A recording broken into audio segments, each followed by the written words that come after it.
Well, hello, my pack members. HACKERSAURUS here, and today we are here again to finish what we started, which is reading one of the drafts for Jurassic World Rebirth. And as the same as last time, I am joined by my lovely friend Meerkat. Hello. And last time, if you've seen it, you probably remember, but I'm still gonna do a recap. Uh, Last time, essentially they tracked the Mosasaurus, took the blood, but got attacked by not only the Mosasaurus but also a group of Spinosaurs, and they're now basically stranded on the island from a crash. But you probably know that if you've seen the movie. Yep. And Oh, specifically, the other yeah, I was gonna say the other major difference is how what is his name? Krebs. Krebs, Yeah. the bad guy. Krebs. Um, he doesn't like automatically turn his back on the girl Yeah, no. when she starts to fall overboard. Yeah. In the And movie, he just turned his back and ran away like the cowardly bitch that he is. hmm another major difference is the opening sequence, which is a little bit different. Mm-hmm. Or in the original, well, it's not the original. It's the final version of the movie. Um, Yeah. Essentially, the scientist is being a complete idiot and eats in a no food or drink zone. While in the script, he's Yeah. just a tired guy who hasn't had time to eat breakfast because of his job. And the last scene that we read, the introduction to Dolores, is a little bit different. Yeah. They meet earlier than in the current version of what's on screen. And also, the little girl is so traumatized she's not talking. That was still in the movie.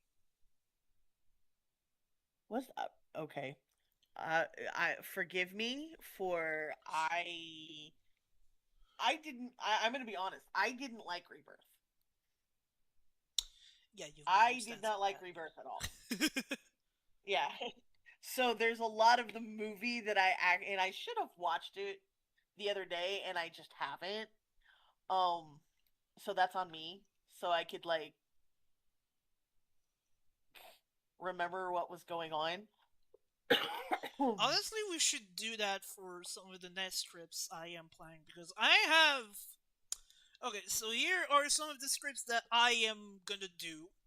I have Mhm. Jurassic Park 3 before. This is supposedly one of the scripts that they were gonna shoot that they were gonna shoot and they threw it away 5 weeks before filming, though. I am not sure if that's actually the case, but it might be. It might be that one, I am not too sure. Okay. Because the legend says for Jurassic Park 3 they had a complete script, everything was ready, and 5 weeks before filming, the director said, "You know what? We're gonna throw away the movie in the trash and we're gonna restart," which literally killed the movie. I can see why because we had the screaming craziness Yeah, we had fucking that Amanda is. Kirby. Oh my god. So much I think she was screaming. still in the script, but I'm not too sure. I think she was different. Mhm. I didn't read it. Then I also got an earlier version of The Lost World with a different opening. I got Mhm. two scripts of the original Jurassic Park before David Kemp was involved, but I will only read to you one. Okay. And I also got what else do I got? What else do I got? I got Godzilla 1994 That was before 98, although the script was from 95. I also got Mm-hmm. um a 2012 script for Godzilla 2014. And I found a Ooh. script. I didn't download it because it's on the Internet Archive, and I didn't manage to figure out how to download it. But I found a script for what could have been Justice League Mortal. And this Like is Mortal? it's a canceled movie from the late 2000s. It was like I think it was planned for 2008, 2009-ish. I don't remember, but it was a really good script. But due to, I think, a writer's strike, it didn't happen. Okay. Is that kind of like the Nicolas Cage Superman movie? What do you mean? There was a Nicolas Cage Superman movie with Yes, I Nicolas know Cage about as that one. Superman. Yeah, I know about that one. I keep joking about it all the time with my dad.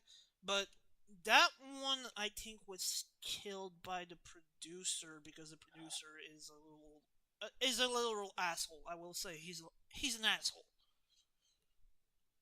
E. because he kept messing with Tim Burton.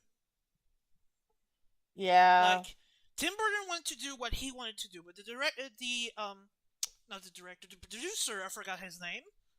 He wanted Mm-hmm. a lot of different stuff to happen in that movie.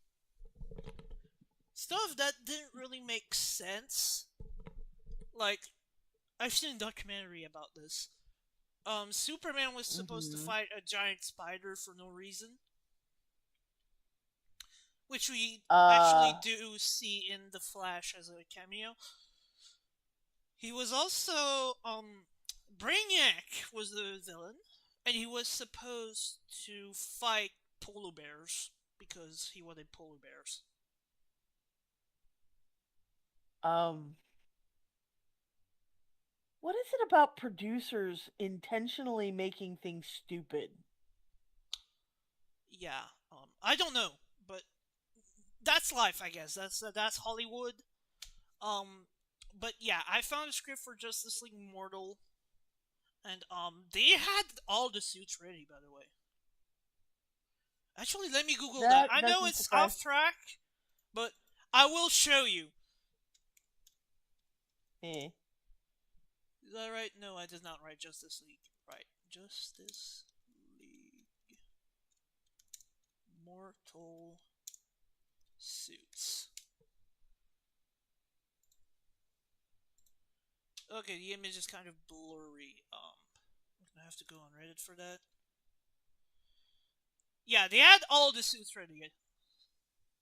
Like that's Oh, Aquaman, cool. that's Wonder Wonder Woman, Woman. that's Martian Manhunter. I forgot who was supposed to play him, but he was pretty buff. That's Green Lantern, that's Flash, that's Superman, and that's Batman. And baked means. And rumors say that this was supposed to birth a universe. I'm not too sure. But the whole movie, I know about what happens in it, and it would have been a really good movie, honestly. And yeah, yeah, George Miller. George Miller was the director of this. But That would anyways, have been pretty badass, just saying. yeah. But now let's start back to where we were last time. Meanwhile, back on the island of death. I am gonna do the narration, Okay, and I or will do no, the you do voices. the narration. I'll do the voices. How about that Okay. Alright. for this part, at Okay. least? Exterior beach day. Kincaid on board the Beach Essex tries in vain to start the damaged engines, but they just groan and grind metal. Down below, Loomis calls up. It calls up Loomis to him. calls up to him. Loomis. I'm no marine expert, but I think it's stuck. up on the bridge. Kincaid gives up. He looks around the bridge. He pulls a small framed picture off the pillar where it's affixed with Velcro. The glass of the frame is broken and he slides the picture out. It's a shot of an 8-year-old boy. Kincaid looks up at the picture, his expression grief stricken. He slips the picture gently into his pocket. Down on the beach, Leclerc, who's also up on the boat, tosses a small equipment case over the side and it thuds into the sand. Dr. Loomis scans the waves anxiously as the others pick through the supplies, choosing what they need. Hurry up! We can't stay here. They'll come back. Sora, sorting through equipment quickly, is talking to Kebs, aghast. What do you mean mutations? Abnormalities, deviations. I know what the word means. What does it mean here, where we are? Kincaid jumps down off the boat. What are you talking about? The island we're on, Mr. Rourke here didn't tell us everything we needed to know. The island was a sort of laboratory for experimental work. What kind of experiments? Combinations of species. The theme park people were just responding to the audience. They got bored with the same old thing, and just need entertainments, they called them. You mean weird genetically altered freaks? Yes, and you don't try that sort of thing out in the middle of a theme park, do you? Ideally, you don't try weird genetic shit at all. Well, they learned that the hard way. If the things were malformed or just too damn hard for anyone to look at, they left them here. That's inhuman. Why not just euthanize them? The average cost of a created species was 72 million. What would you do? Kill it, take the loss, and have to tell your bank, or just carry it forward under R&D? What I would do with mutant dinosaurs from the accounting perspective, is that really the question? Leclerc jumps from the boat with the last of the usable gear. He lands in the sand next to Kincaid. Qu'est-ce que j'ai raté? Which means, what did I miss? We're sorting various options. All good, don't worry. Loomis hears a strange animal cry from the direction of the water. He turns, anxious. Can we please hurry this along? Everyone, please be cool. Our situation hasn't changed. Two friends of ours are dead. I'd say it's changed quite a bit. Yes, and that's horrible. But this is where we are now. Desperate. That's not any different from before. Where we were all desperate to start with. We were all desperate to start with, otherwise we wouldn't have come. To Loomis. You specialized in the subject nobody cared about anymore, and you were about to be out of a job. You need this. Me, I want the money. To Kincaid look there. You want the money. To Krebs. And your company wants all the money.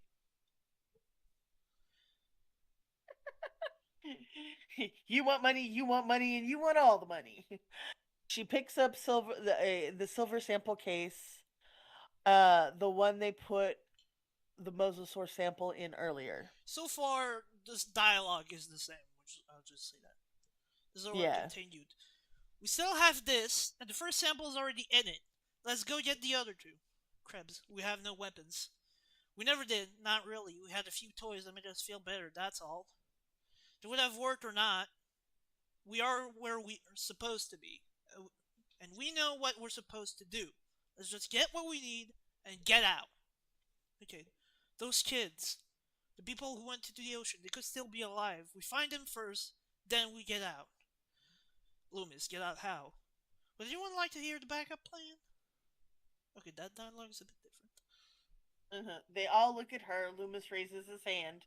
He would. You have a backup plan? She doesn't get out of bed without a backup plan. I hired the next field team to monitor our radio frequency. If we go silent for 24 hours, they'll do a flyby. It's actually sunset on the second day. Loomis, that's tomorrow. Kincaid is right. This is why I like worrying with you. Zora to Krebs. Your plans show the village complex on the southwest ridge of the island with a helipad. The helicopter will over it for exactly 2 minutes at sunset. If no one shows, they'll leave. But if they see us... Loomis, why only 2 minutes? Why don't they just land? Pilots want to live too. They'll only have enough fuel to land and get us to the mainland, so they'd have to shut down and wait. She picks up Uh, this. she That's you, sorry. she picks up the. It's okay. She picks up the silver sample case and turns to Doctor Loomis.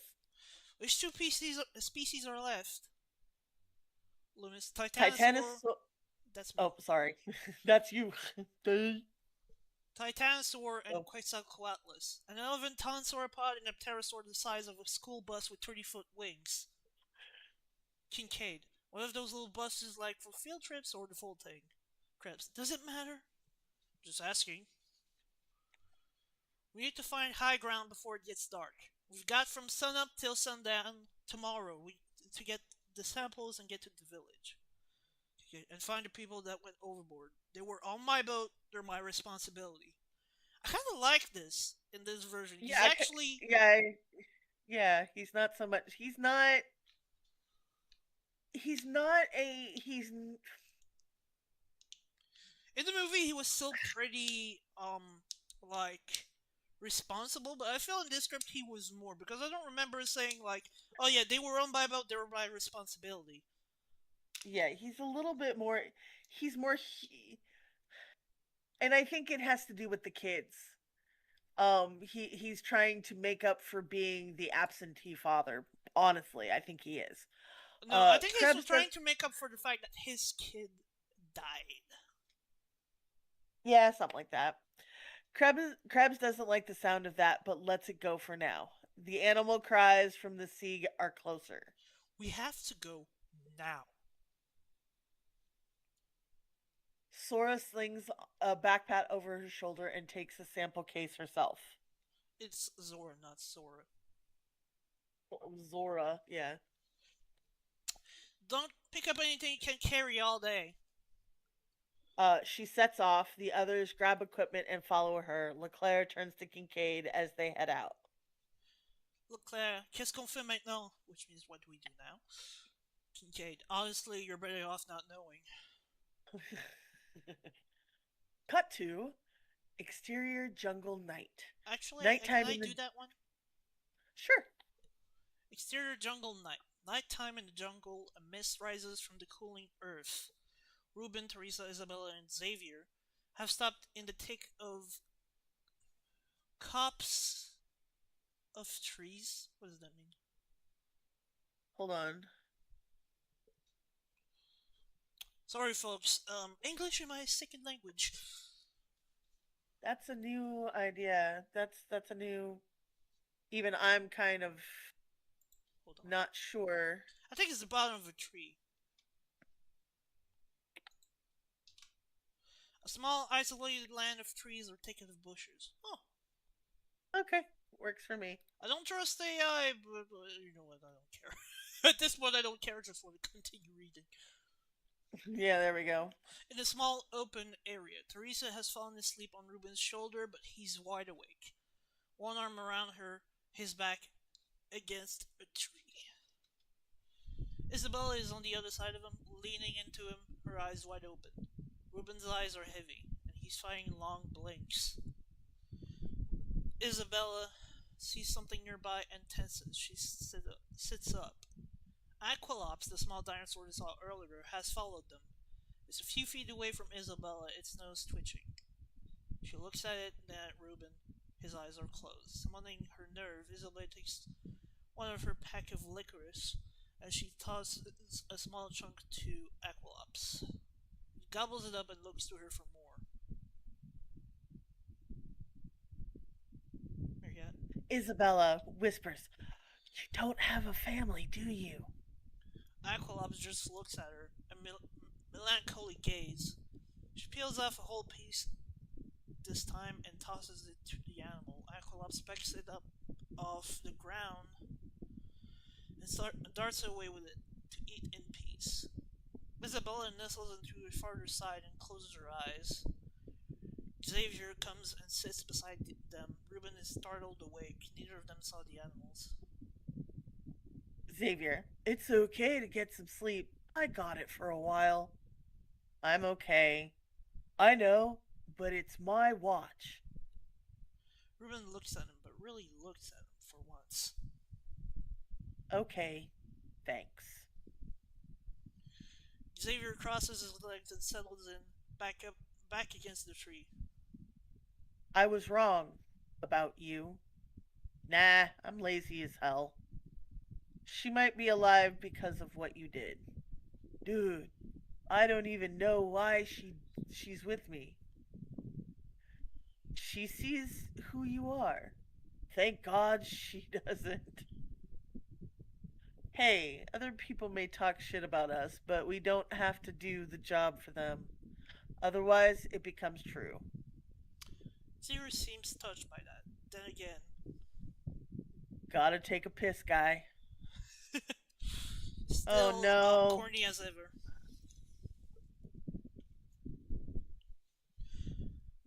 Ruben smiles. Xavier's Xavier.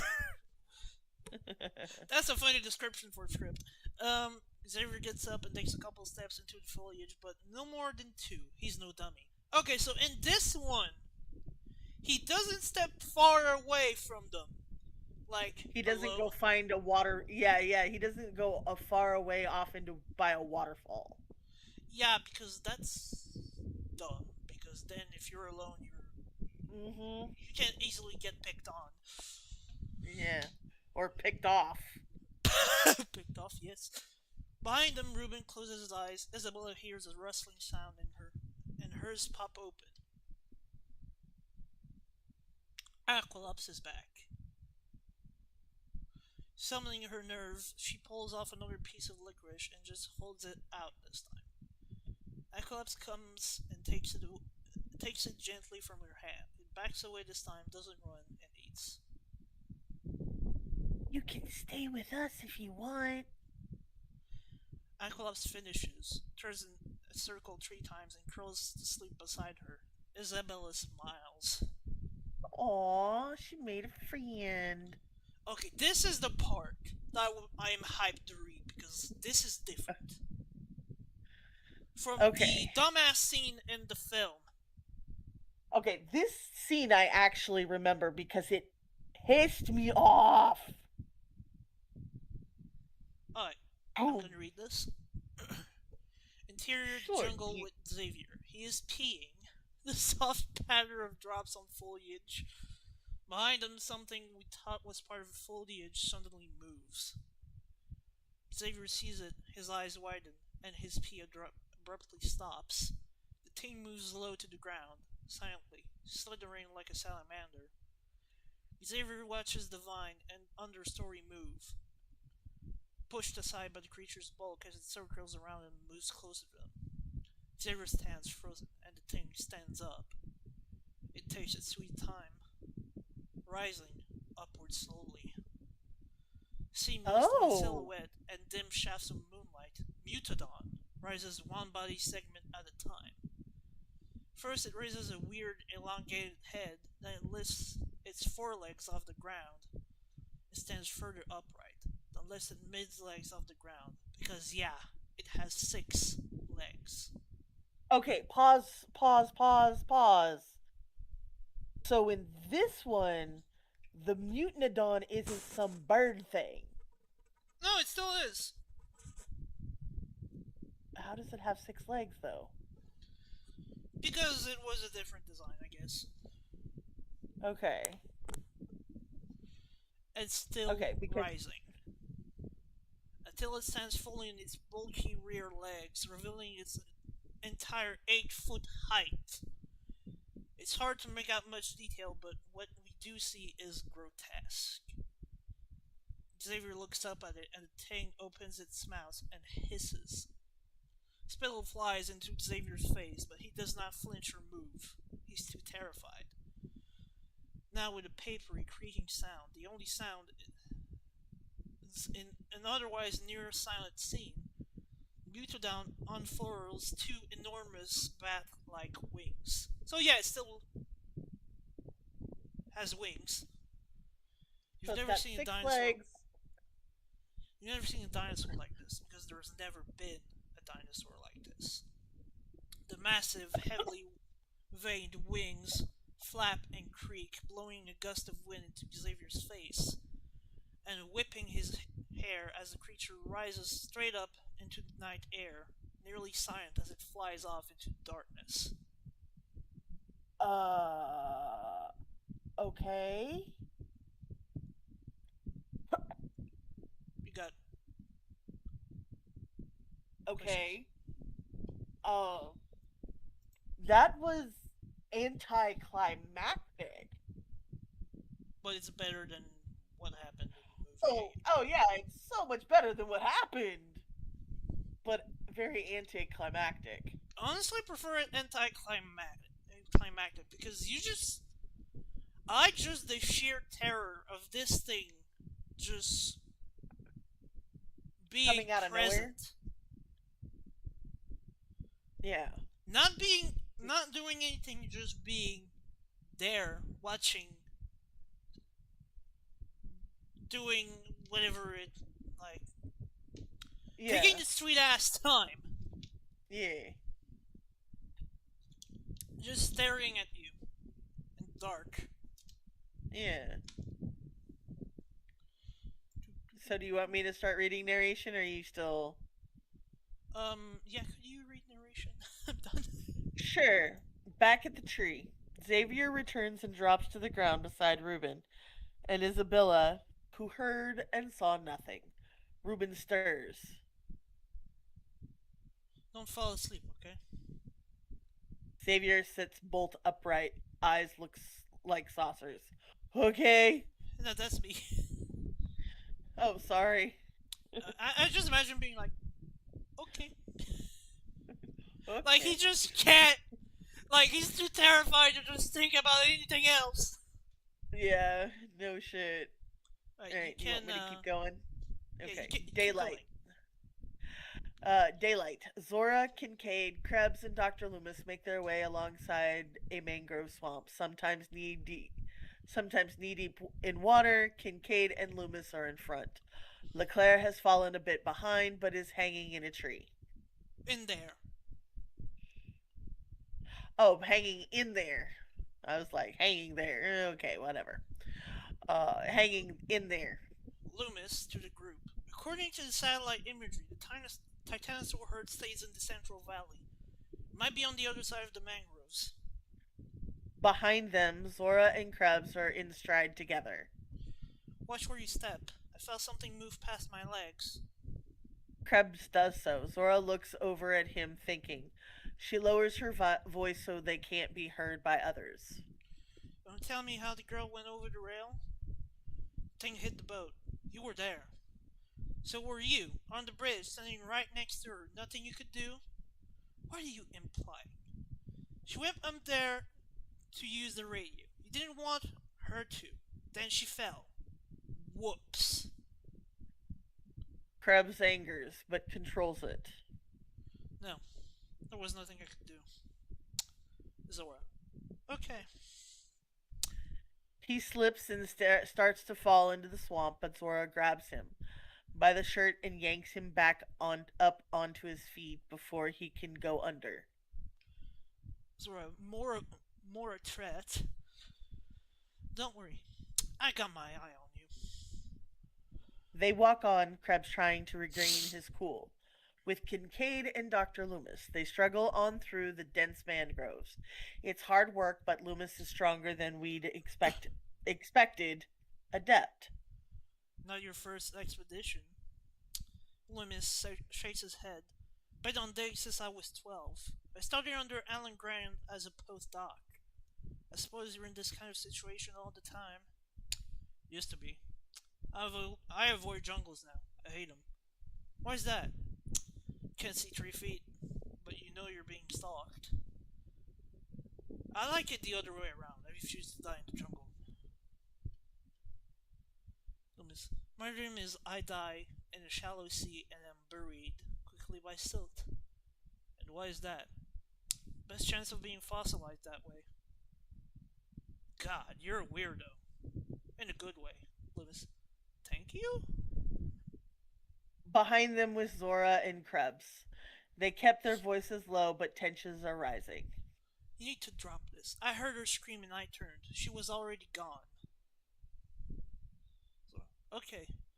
But if I find out otherwise, you're gonna stay here and rejoin the food chain. Krebs, not intimidated. I'm too smart to die. From ahead, Kincaid hears them and turns. You know, intelligence is massively overrated as an adaptive trait. They look at him. Seriously, dinosaurs are pretty dumb, right? And yet they survived for 167 million years. We Homo sapiens, geniuses by comparison, only have about 200,000 years so far. But with our huge cranial cavities, we're so smart we only have the capacity to annihilate ourselves. I doubt we'd make it to even 1 million. Krebs, well, we rule the Earth now, so we must have something going for us. I We will don't. be right back. Okay, what's going on? Fant just called. Oh, See? okay. Godzilla. Yeah. Go ahead. I got this. Loomis, we don't rule the Earth. We just think we do. Sure, we're changing the environment, but that makes us the ones to worry about, not the planet. When the Earth gets tired of us, believe me, it will shake us off like summer cold. All species that have existed on Earth, 99.9 of them are now extinct. Survival is a long shot. A long ripple creases the water around them as something under the surface slithers past them. You hear that, Krebs? Every day could be your last. Krebs, keep it up. Loomis climbs through a break in the mangroves up ahead. There! The others follow.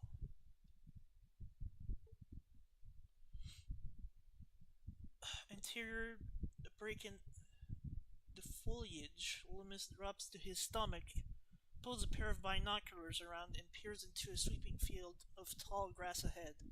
But there's nothing, just dozens of acres of tall, waving grass, and a low, persistent series of thuds that shake the ground.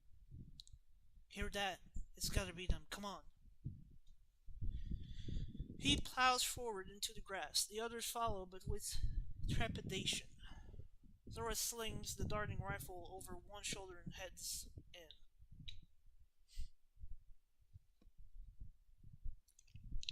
Okay, so that's a little different. They don't get attacked by that thing in the movie. In this script compared to the movie. Alright. I'm gonna stop for a minute. Gotta wait for my colleague. We're gonna be back up in like a few minutes tops.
Alright, so my friends run into a bit of a pickle, so I will have to continue. Sorry about the intermission. Um, right, let's do this. Exterior jungle, lower river. Day. Krebs, the last of them, hesitates. He looks up, seeing something up in the canopy at the edge of the grass. He looks up into a tree and sees a dangling body. It's mostly uniform and bones, but was once a soldier, now hanging upside down from the wreck of a helicopter that crashed in the tree. There are more dead soldiers inside. The remains of a SEAL team that tried to come here. Krebs looks up and sees the glint of a handgun clutched in the skeletal hand of the upside down corpse. He reaches up to pry the gun from the dead man's fingers. He can't quite reach, so he grabs a branch to pull himself up. But the branch breaks with a sharp crack, and the entire corpse falls out of the tree with it. Worse, the helicopter wreckage itself is knocked loose and tips on its side, settling deeper into the tree and dumping 3 more corpses out as well. They fall onto Krebs, who is knocked to the ground under them. He claws and crawls out from and away from them, grossed out and frantic, but he's got the gun in his hands now.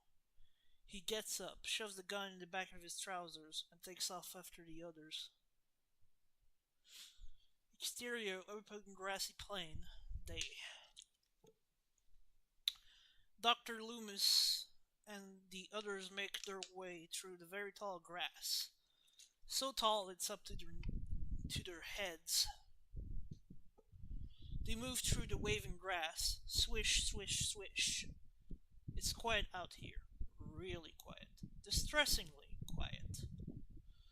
They move forward, anxious, eyes searching the grass for signs of predators. A low cloud has settled over the grass, and the mist swirls. And it's all so still. Swish, swish, swish.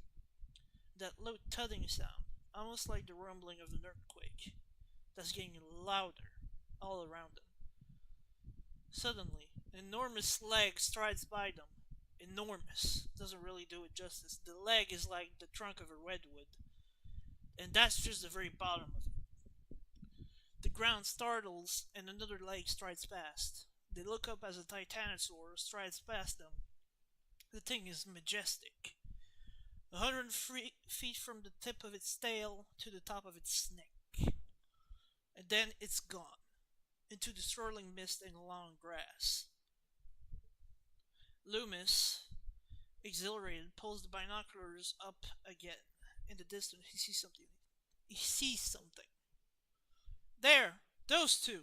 He waves Zora up next to him and points into the mist.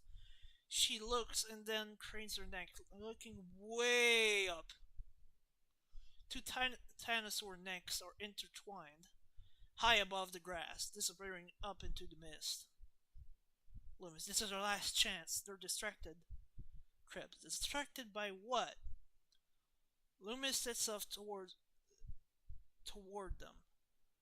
Zor follows, the others fall back a bit, not quite so enthusiastic.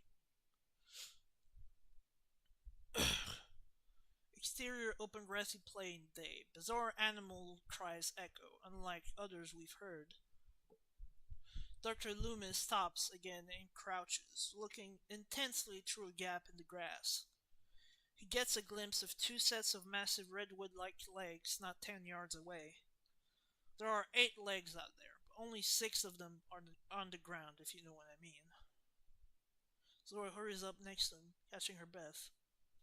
Zora, you're a secret adrenaline junkie, you know that? Loomis grabs her arm in excitement and points. Zora looks as a strange bellows echo around them, her eyes widen. Zora continued. Okay, wow. Right. Behind them, Krebs, Kincaid, and Lucara stay back a bit. Krebs, what's going on? Kincaid points. Krebs, oh wow. Kincaid, yeah, it's on. This is not something you see, Kincaid, ever. Lucara, in English, finally. The dinosaurs are making the smash. Okay, so they're clearly, doing the bow chicka bow bow. Exterior open grassy plain day. The bellows grow louder, the stomping of the earth more furious. Giant legs move around, Loomis and Zora threatening to stomp them to death. Loomis to Zora. Load the dart. Zora hesitates, wide-eyed, staring at the dinosaurs.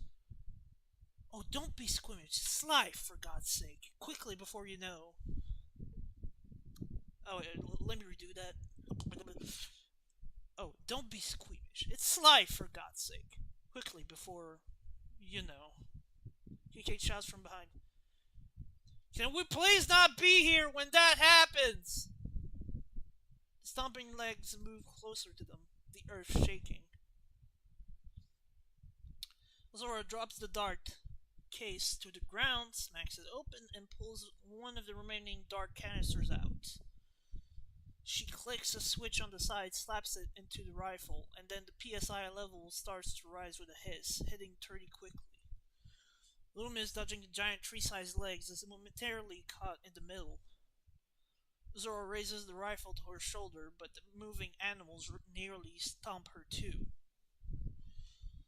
Loomis dives out of the way as the stomping becomes more furious and boom. There is a shriek and a cry as the dart sinks home. The dart hisses, the CO2 fires it out of the dinosaur's hide, and it rockets into the air over the grass. Okay, I gotta stop here because I just remembered something. Back when the earlier trailers came out for Rebirth, And I had to joke that, like, imagining this thing, they're like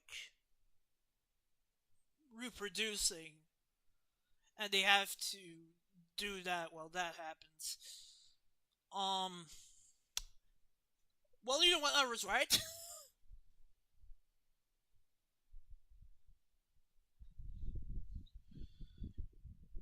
Exterior open grassy plain day.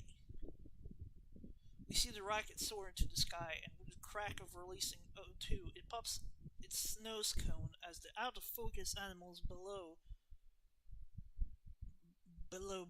up at the skies. Dr. Loomis runs through the grass, chasing the rocket as it floats back down to Earth on its bright yellow parachute. Zora, Krebs, and Kincaid run up alongside. Kincaid catches the rocket, pops the sample tube out of it, and tosses it to Zora. She flicks open the sample case, shoves the tube into the second out of the three foam slots, and slams it shut. That's two. They turn, watching as the animals thunder away, disappearing into the grass and mist. Zora turns. In the distance, she sees a line of cliffs on the horizon. Swooping, swirling shadows soar and dive around the cliff tops, and the cries of pterosaurs echo over the valley. Zora, one to go. Oh, okay, I'm gonna have to take a break because I am running out of saliva.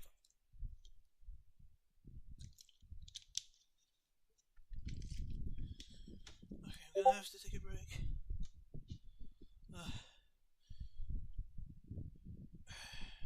I'll be back in 1 minute, guys.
Okay.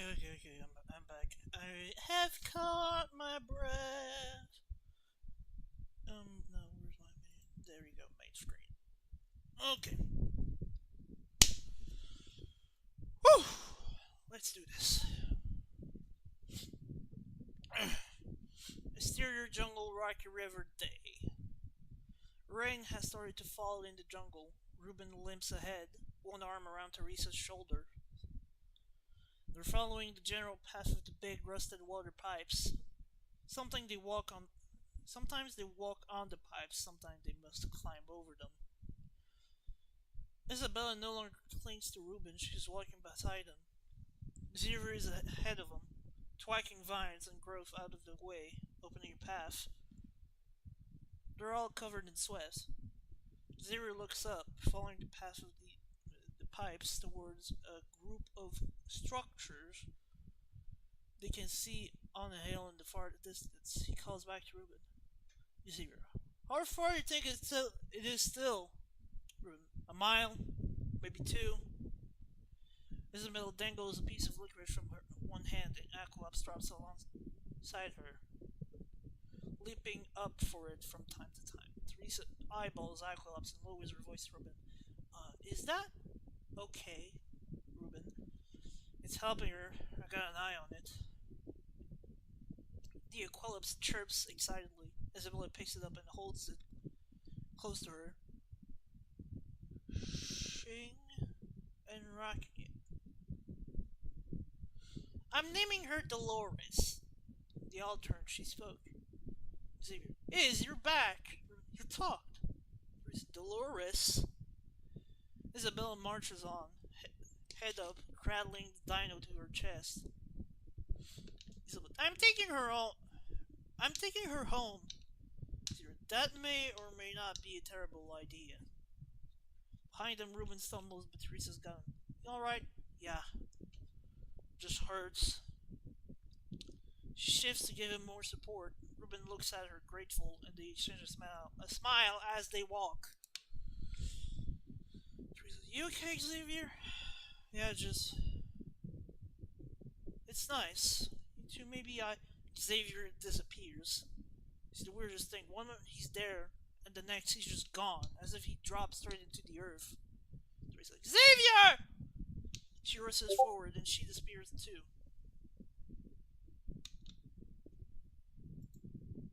And I'm back. I am so sorry. Oh, well, it's okay. You're there, the best part. Good. T-Rex River. Oh, T-Rex River. Nice. One of the best. Actually, one of the best scenes in the whole movie. Yeah. Also, you missed two scenes.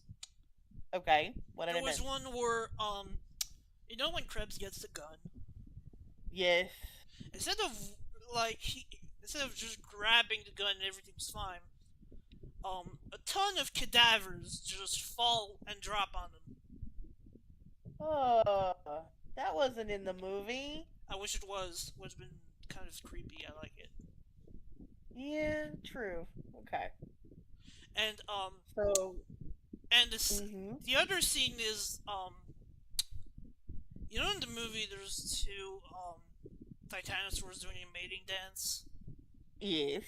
Yeah, well in this script they're straight up fucking. Oh. Okay. Give me a second. Apparently, I'll be right back again. Okay. Shit.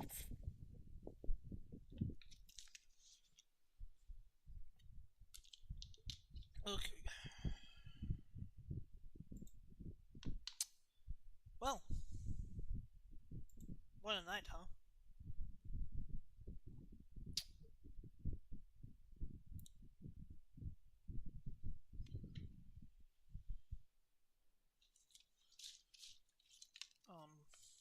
Well, I guess I'm gonna entertain the audience.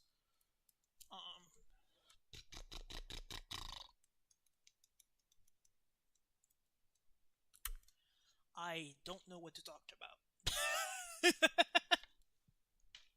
I legit don't know. I mean,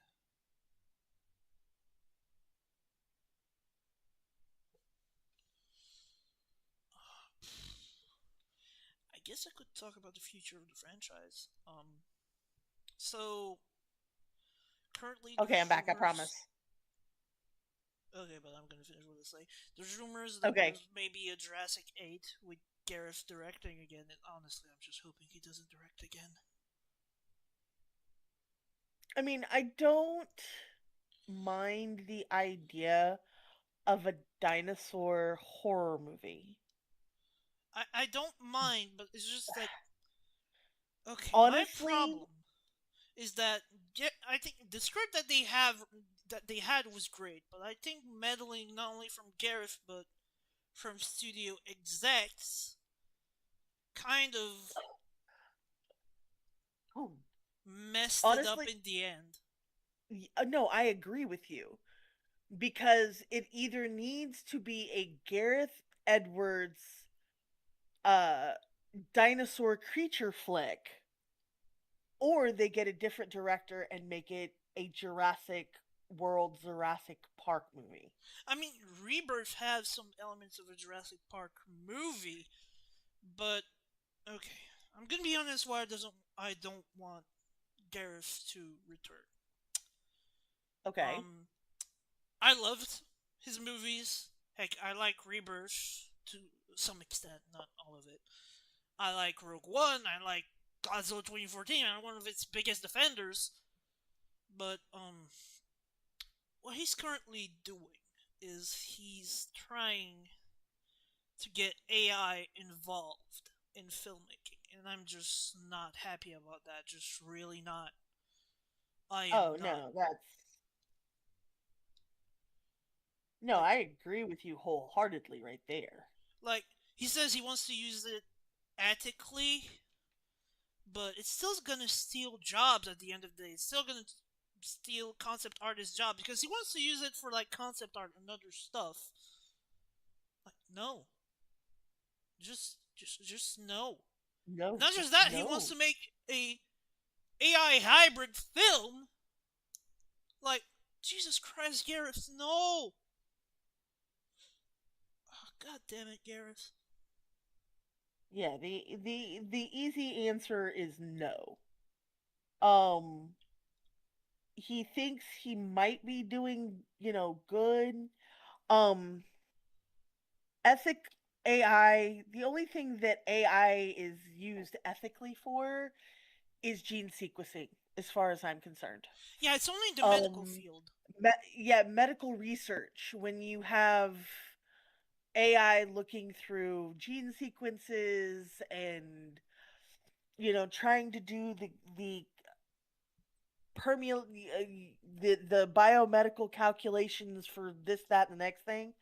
That's what I think is one of the only ways that AI right now is quote unquote ethical. When you're talking about AI being used in a, I use air quotes, creative way, no. No. No. Like, I've seen people use Absolutely it not. as a starting point, like in Primitive War, but after that, they actually hired artists. Yeah, they took what they did is they generated the AI images. I'm not even going to call it art. They created the AI, they Crap. generated the AI image crap, and they went to artists and they said, use this as your starting point. But make it better. But yeah, definitely make it better.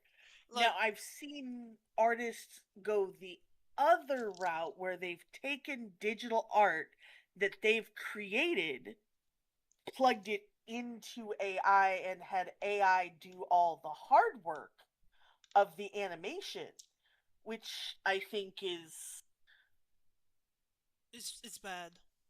it's bad and No, it's bad. Let's be honest, Meerkat, it's bad. it's You bad. take your art and you feed it to the machine. Like, yes, it's gonna make an animation for you, but what also it's gonna do is it's gonna repurpose it to do other shit for other people. It's taking what you did and Yeah. reusing it, recycling it for other shit. Like, honestly, Yeah, it's generative just AI shouldn't be used in filmmaking at all. The last time, I agree. like, I haven't seen the film. That's what I've been told. There is literally a scene in. It's a bad movie, but it's called Flight Risk, where they generated with AI a motel. Why? They could have just taken a picture of a motel. Like, Yeah. like honestly, it's cheaper to Photoshop it than taking an AI that, if you invest money in it, is gonna, well, financially ruin you. Mhm. But not just that, just pollute the fucking planet.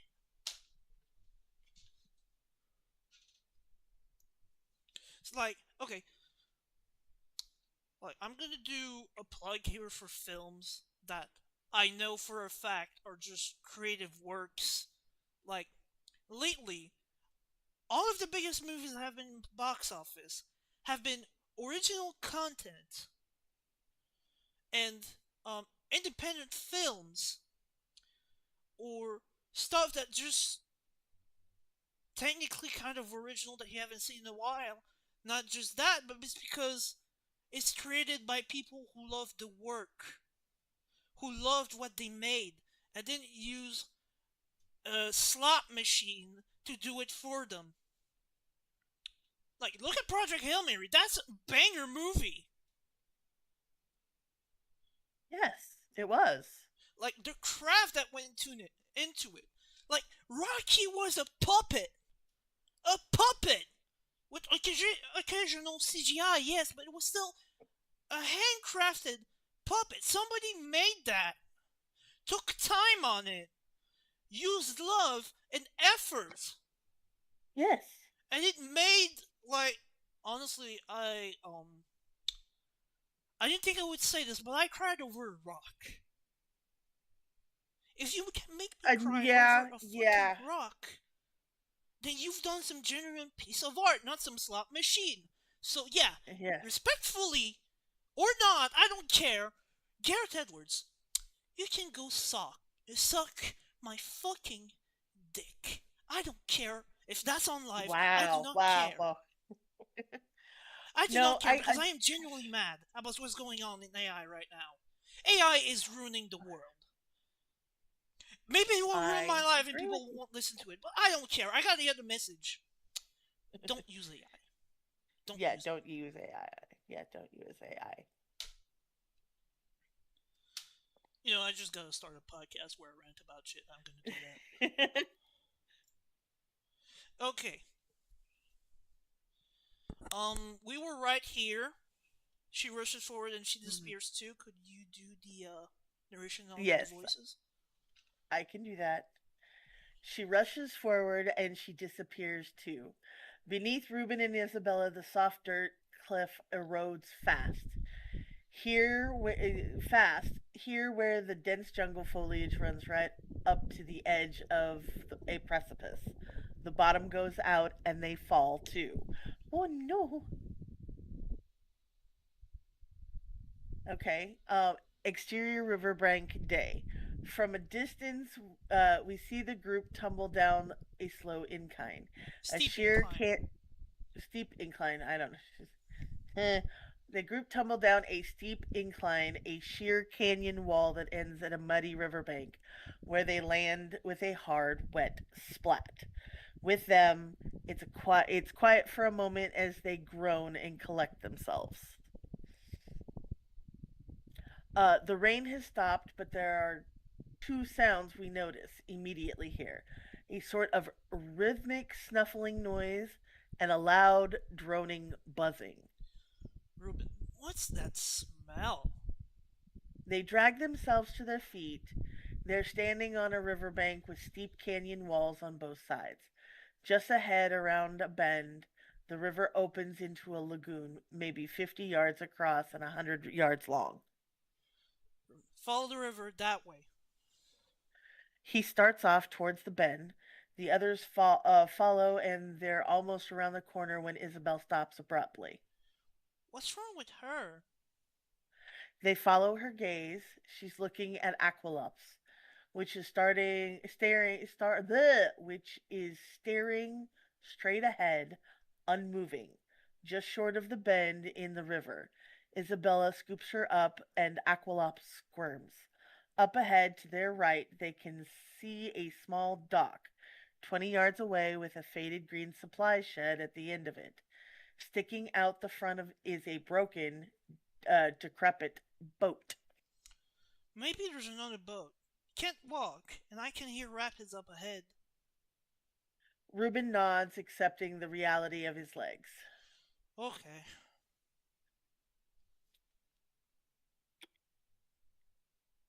Yeah, that's you. Teresa starts ahead towards the shed. The riverbank is thick with mud, and her foot makes a slooping sound with every step. She moves ahead, uh, every step a racket, and rounds the bend.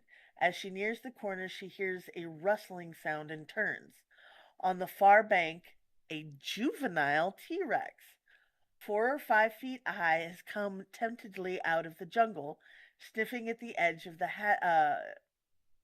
hadrosaur, Of a sniffing the dead hadrosaur. a dead hadrosaur that's just coming into view.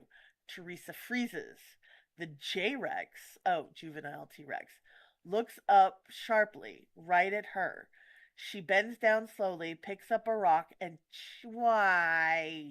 chucks it at the thing. The J Rex dart back into the jungle.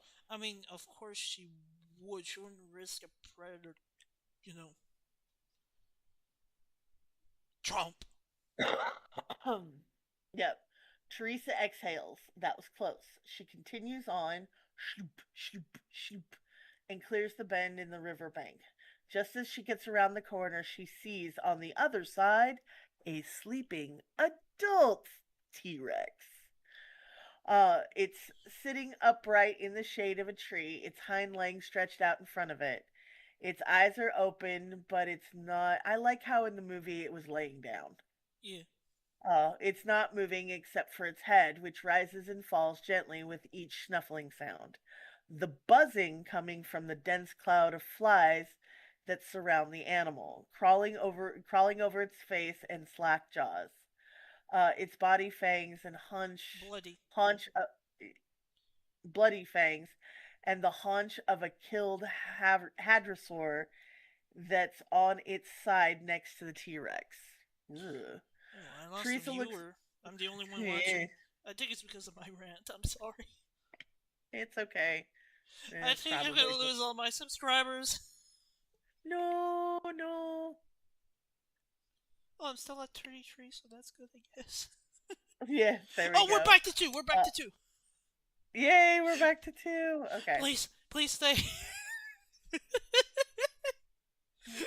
They're not gonna know. They're not gonna know Yeah, what happened. they're They're never not gonna gonna know.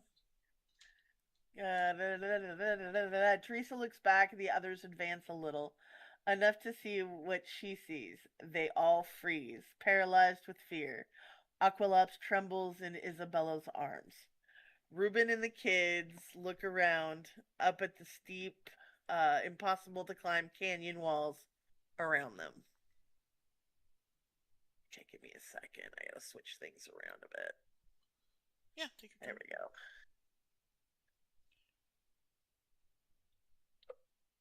Hmm. Da, da, da, da, da, da. Then back upriver. But it's all rocks and torrents that way. The next several minutes play in excruciating near silence. They look ahead at the equipment shed. Teresa doesn't wait for permission. She heads for the shed. She walks slowly, step by noisy, muddy step. 10 yards away, across the river, the T Rex sleeps. Each of Teresa's footsteps come out of the mud with a thick, wet sucking sound. She winces each time.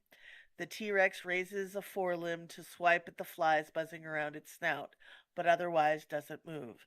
Teresa reaches the short dock and pulls herself onto it. She goes to the equipment shed and opens the door. It creaks.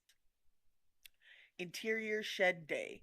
Inside the shed, there are a number of orange life preservers hung on the wooden walls, some rolls of wire mesh fencing, coils of rope, and two big rubber cubes sitting on the floor. Her eyes light up at the rubber cubes. I'm gonna. Can I narrate that and then you can do dialogue? If there is any. Sure, if there is any. Yeah, because right now it's mostly action without dialogue. Uh, Mm-hmm. Sorry, I was checking notifications. Okay. Me. Okay, we're back. Oof, I cracked my finger there. Exterior riverbank dock day. Teresa struggles out of the shed with one of the rubber cubes and sets it on the dock with a soft thump. She looks to the others and waves urgently, "Come here." You know, she doesn't say it, she just shakes her hand. Mm-hmm. They start to move towards her. Xavier supporting Ruben. Isabella carries the trembling Aqualops in her arms. Oh, so that's different. Yeah. Because in the movie, Mm-hmm. Dolores fucks off, and then she reappears later. Um, like in the No, I thought she was in Isabella's backpack. No. She fucks off, and then she reappears miraculously. I think in the convenience store. So there's been jokes that like there's two different Aqualops, but Isabella doesn't notice the difference, so she just picked a random dinosaur home. Well, And you know, I mean, it's a funny joke, but I it prefer is a this. funny joke. It really is. Like, Teresa, oh, look, it's a completely other Aqualops. but I wonder. Okay, so in the movie they say that due to environment and other stuff, the dinosaur die. The Mm-hmm. dinosaurs die. So does that mean by bringing it home, they essentially doomed She kills Dolores it. to death? They doomed it to die, or Well, either that or it's kind of like having like a Siberian Husky or an Alaskan Malamute in the middle of a uh I'll think of it here in a I mean, I second. don't know because they say they live nearby, so they say they survive around the equator, so it's probably still alive. They survive near the equator due to the climate. A bunch of horseshit. So I think Dolores is probably still alive. Maybe, Maybe. maybe. Maybe. Anyways, gonna continue. Teresa goes back into the shed and returns with two yellow plastic paddles. She moves silently to the end of the dock and pulls the rubber cube all the way to the edge, till it's balancing just above the surface of the river. She. Oh, excuse me! Ooh! Gesundheit. She middle. Above the surface of the river, she flicks the strap onto the rubber cube and it falls open at a metal seam. In the center is a metal ring on a chain. Teresa winces at the sound and they all freeze, waiting. The T-Rex Oh. grunts. It raises its hind foot like a dog and scratches the side of its massive head. Okay, that's cute. Mm-hmm. It yawns, looking down a loud belch, but it sleeps on. Teresa looks back at the others, they're almost to her. She wipes her brow, covered in sweat from the tension and exertion. She closes her fingers around the metal ring and the chain, on the chain, and starts to pull. Xavier and Ruben arrives, see what she's about to do. They shake their head urgently. Don't. She stops. Slowly, she starts to pull her fingers from the ring, but she must have exerted some pressure already because the thing inflates anyway. With a sharp Ooh. hiss flap, the raft pops open, momentarily obscuring Teresa's view. As it drops into the water with a splash, her view clears again, and when it does, the T-Rex is gone. Oh dear. That's better than in the movie. Because in the movie, it just fucking teleports. Yeah. Like, you see it waking up, but it's obscured Hmm. by the raft, and then it just teleported somewhere without doing any sound. Yeah. No offense to anybody intended, but a theropod of that size would not have teleported. You would have heard something. This is my problem with the directing of Garrus in this movie. Um, Hmm. Not only does he just ignore the fucking rules of life, I guess. Um, Hmm. because not only the raft thing that I just mentioned, um, the titanosaurs are hidden in a field while they're fucking massive. They would be seen. Not just that, but the D-Rex changes sizes. Yes. So Several that's my times. problem with Garrett's directing. It's yeah, it's Yeah, and messy. things happen for plot convenience. Yeah, I think this is. I don't think the writer was a problem. I think it was Gareth. I think it was Gareth and studio meddling. Yeah, which is why like I think Spielberg isn't involved enough, or if he's too involved, it may be his fault. I don't know. I don't know what's going on in Spielberg's head. I love the guy, but I don't know. Honestly, I think it's other executives because Wouldn't Spielberg surprise me of if all it's Frank people, Marshall, yeah, because he's wouldn't the be main surprised at all. producer. He's the main producer guy, Mm-hmm. and yeah, he's been in there since Jurassic World. Like Jurassic World was good, Fallen Kingdom was good, even though there's some controversy that I just don't agree with. And then there's Dominion. Although that I kind of blame on Colin Trevorrow because a lot of it were his ideas. I think he Um, actually wrote it too.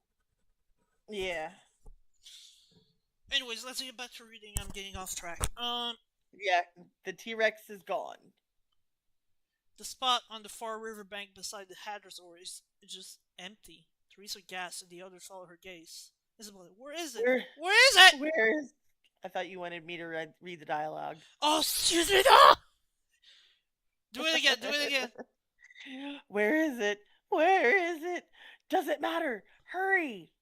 Xavier, Ruben, and Isabella slither over the side and on into the rat, but Aqualops wriggles and flips out of Isabella's arm, immediately freezing in fear on the riverbank. Go! Riverbank. Run! Yeah. Okay, so it still Go! fucks off Run! in that version, so it might still be Yeah. another Aqualops. Yeah. Yep. She points to the jungle urgently. Go! Isabella! But the animal is frozen, and Isabella is not letting it die. She pulls the last of her licorice from her pocket, hurls it into the foliage, and Aqualops takes off after it. To call it food. Teresa grabs Yes. two plastic oars off the dock and flops it into the boat. She shoves a paddle like Xavier takes the other herself. Paddle! On the river, T-Rex and Xavier paddle like hell out of the mouth of the river and into the lagoon. But Isabella suddenly shrieks. They all turn. The T-Rex is back, standing knee-deep in the water. Damn, that thing can move. I Paddle! like this Paddle! Yeah. because Paddle! Yeah. in the movie, it just stands at the river and when it notices them, it just goes into the water. Yep. It's like, and he probably would have noticed them before. Behind them, the T Rex wades into the lagoon on three powerful strides. It roars as it goes after them, striding on the bottom quickly in the lagoon all the way up to its chest, holding its head above the surface. Paddle! Paddle, paddle, paddle! They dig deep with the paddles, repeating as fast as they can. But the T-Rex is faster. It's in the lagoon over its head now, and flattens out, swimming like a crocodile. Its massive tail churning back and forth. The hump of its back and the ridges of the tail are all that rise above the surface. Ruben looks ahead. There's just 20 yards from the far side of the lagoon, where a narrow rock passes on the shore. Might be too small for the T-Rex to follow if they can get to it. There! Paddle! We know! Paddle, paddle, paddle! Paddle, paddle, paddle! Will you both please stop saying that? The T-Rex raises its head, opens its massive jaws, lunges in the water, and the huge skull slaps down, just short, the raft rocking away on the crest of the splash. T-Rex sinks below the surface of the water. Ruben points to the shore. Those rocks! There! Teresa and Xavier paddle furiously. Behind them, the T-Rex is gone. But Ruben sees a stream of bubbles running alongside the boat. His eyes widen, and the bubbles move ahead of them out front. And the T-Rex rises up out of the water ahead of them, its feet back on the lagoon. It roars, deafening, and the raft overturns. They're all thrown into the water and swept toward approaching rapids. Isabella, the furthest back, is sucked underwater. In the rapids, Ruben shouts for Isabella, but she's behind them. And he's swept away over some rocks. Rocks! So I guess it's Dwayne the Rooks Johnson? Yeah. In the water, Isabella's surface is gasping for air, and as soon as she has enough in her lungs, she screams. Because the T-Rex is in the water, not far behind her, it lunges towards her. Isabella looks around and sees the overturned raft. She dives and swims under it. Underneath the raft, we see the shadow of the T-Rex above. Through the thin plastic, it roars and lunges down, its jaws hitting the raft, trying to get at Isabella. On the shore, Ruben and the kids reach shore and scream back at her. Isabella! He tries to run back into the water, but his knee gives out, and he falls. Xavier dives in and swims towards her. In the water, T-Rex snaps its head down and scoops up the raft in one bite, jumping it down and popping it. Okay, so it just pops in this version. Okay. Yeah. On the shore, Teresa screams her sister's name. In the water, Isabella! and Isabella pops up in the foreground, T-Rex and raft behind her. She swims like crazy to the shore. On the shore, the family drags Isabella onto the shore and they hurl themselves into a narrow rock pass, wedging in as deeply as they can. The T-Rex runs to the edge of the rock and bellows at them, not 6 feet away, but its head and body far too wide to get inside. The Rex slams its head against the rock in frustration.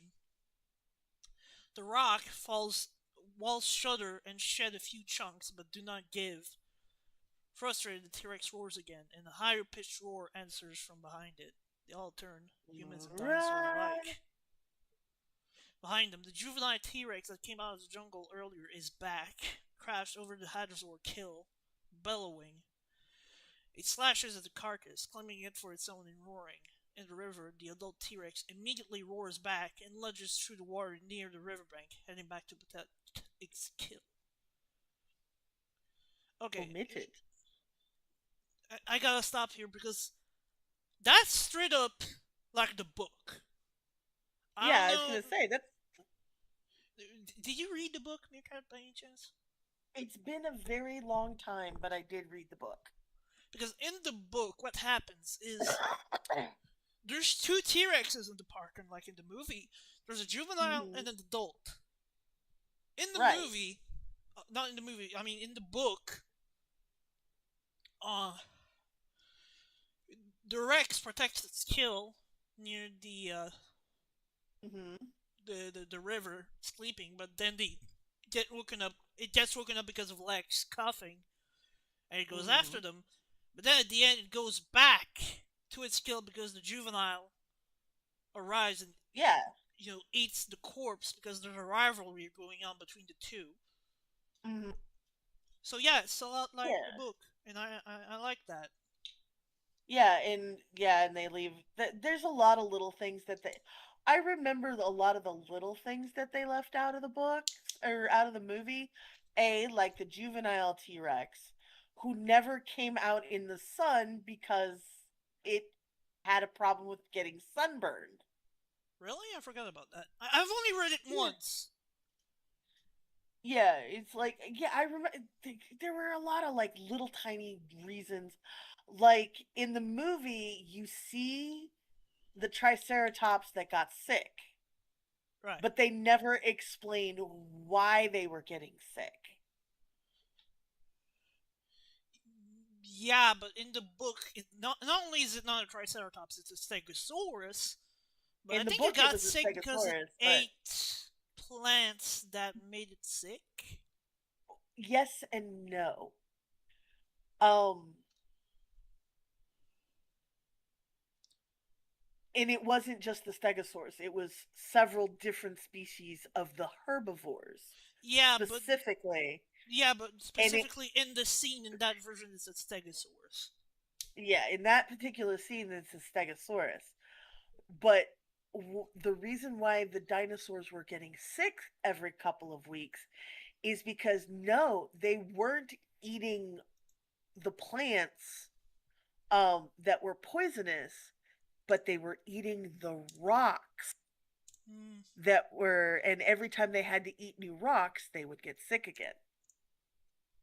yeah. And that's what was going on.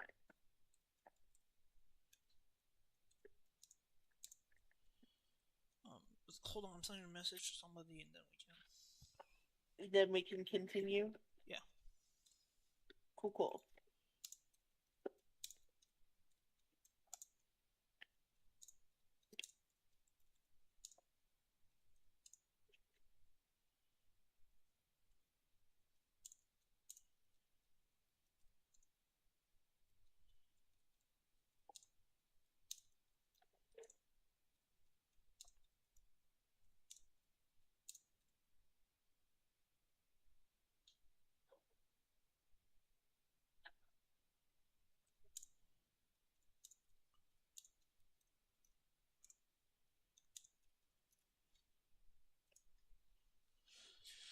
Okay.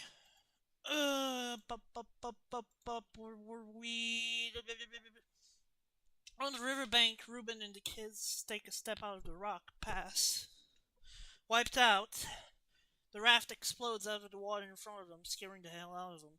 But they're safe. They turn, look into the path ahead. Exterior top of cliff. Day. Oh, that yeah. Mind if I do the Mm-hmm. dialogues for that one and you describe it? Sure. Looking straight down, we see a sheer rock face that drops sharply away from us. Its bottom lost in swirling clouds and mist. A waterfall flows over the edge of the cliff at one side. Zora, Dr. Loomis, Kincaid, Krebs, and Leclerc are at the top. Kincaid and Loomis's binoculars. Um, oh, Kincaid has Loomis's binoculars and is scanning the horizon from this high vantage point. Excuse me, I was drinking water.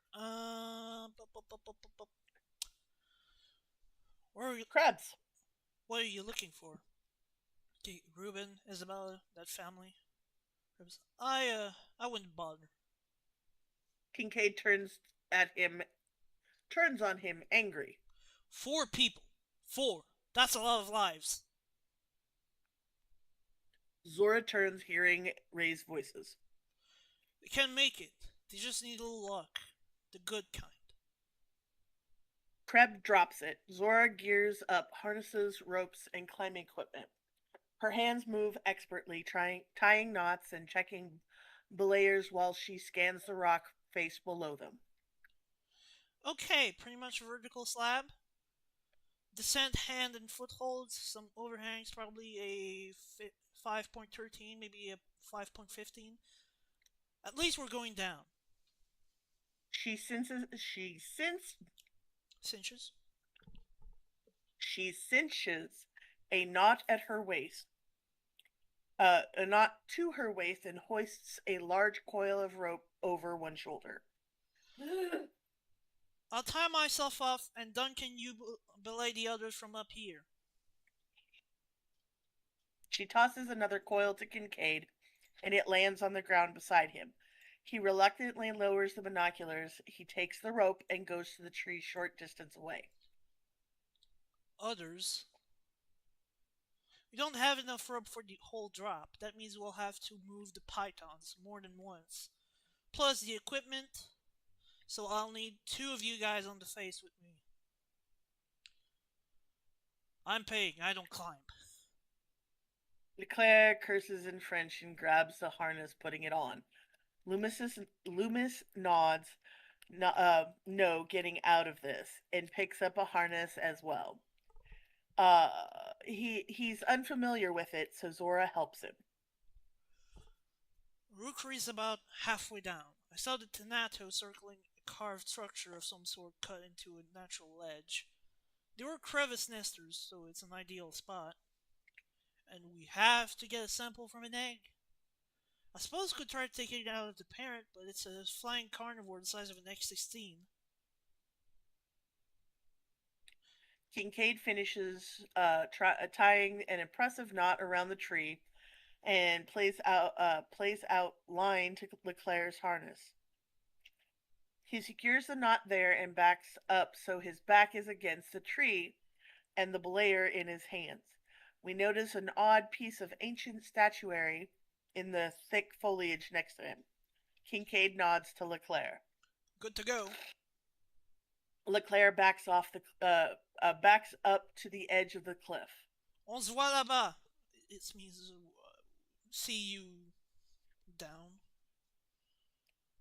And leaps out into space. Zora finishes tying the knot around Loomis's waist and bangs him on the shoulder twice. You okay? Loomis nods, but this is terrifying. He tries to talk himself into it, voice shaking. Good. Yeah. I mean, there's a 20-foot climbing wall at my gym. There you go. It's exactly like climbing that. 25 times in a row, and it's 500 feet up, and if you fall, you die. Okay, so Duncan says it in this version, but in the movie, it's Zora. Zora. Unhelpful.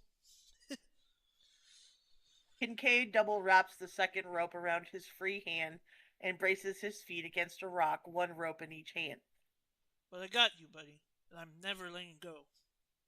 Loomis nods. He leans over, peers down the sheer rock face, and lowers it into frame.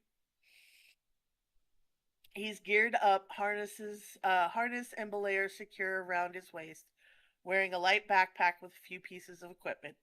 He lowers himself down to a decent foothold and stops, flattening himself against the rock, toes clinging to a perch. He looks up. Above him, Zora drops sharply into view, whizzing past him, bouncing from foothold to foothold. She passes him. Come on, it's fun. On the face, Loomis shudders. Just watching her do that almost makes him fall. His foot slips. He sucks in air and re-secures it, inadvertently looking down in the process. They're still 400 feet up. Kincaid belays both Leclerc and Loomis, one rope in each hand. One of the lines goes slack, and there is a shout from below. Leclerc's voice. Clear! Hey, give me just a second. I, too, have to do something really quick. Okay, yeah. You put those in. Give me a second. Give me.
All right, I'm back. I'm sorry. The girls started handing me things, and I was Eh, like, ah.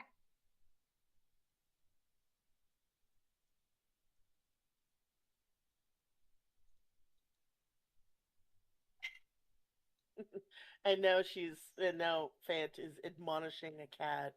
It's hilarious. All right, where were we?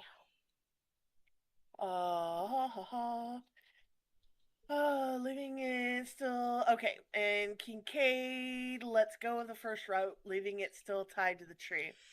He gets his feet backing up for position and notices the strange statue again. He stumbles, nearly falling, but regains himself. He turns.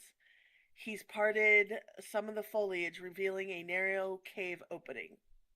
It's at the top of a narrow stone staircase. Kincaid. Krebs. He nods towards it. Krebs comes and checks it out. The other rope in Kincaid's hands suddenly tightens. He clamps down on it.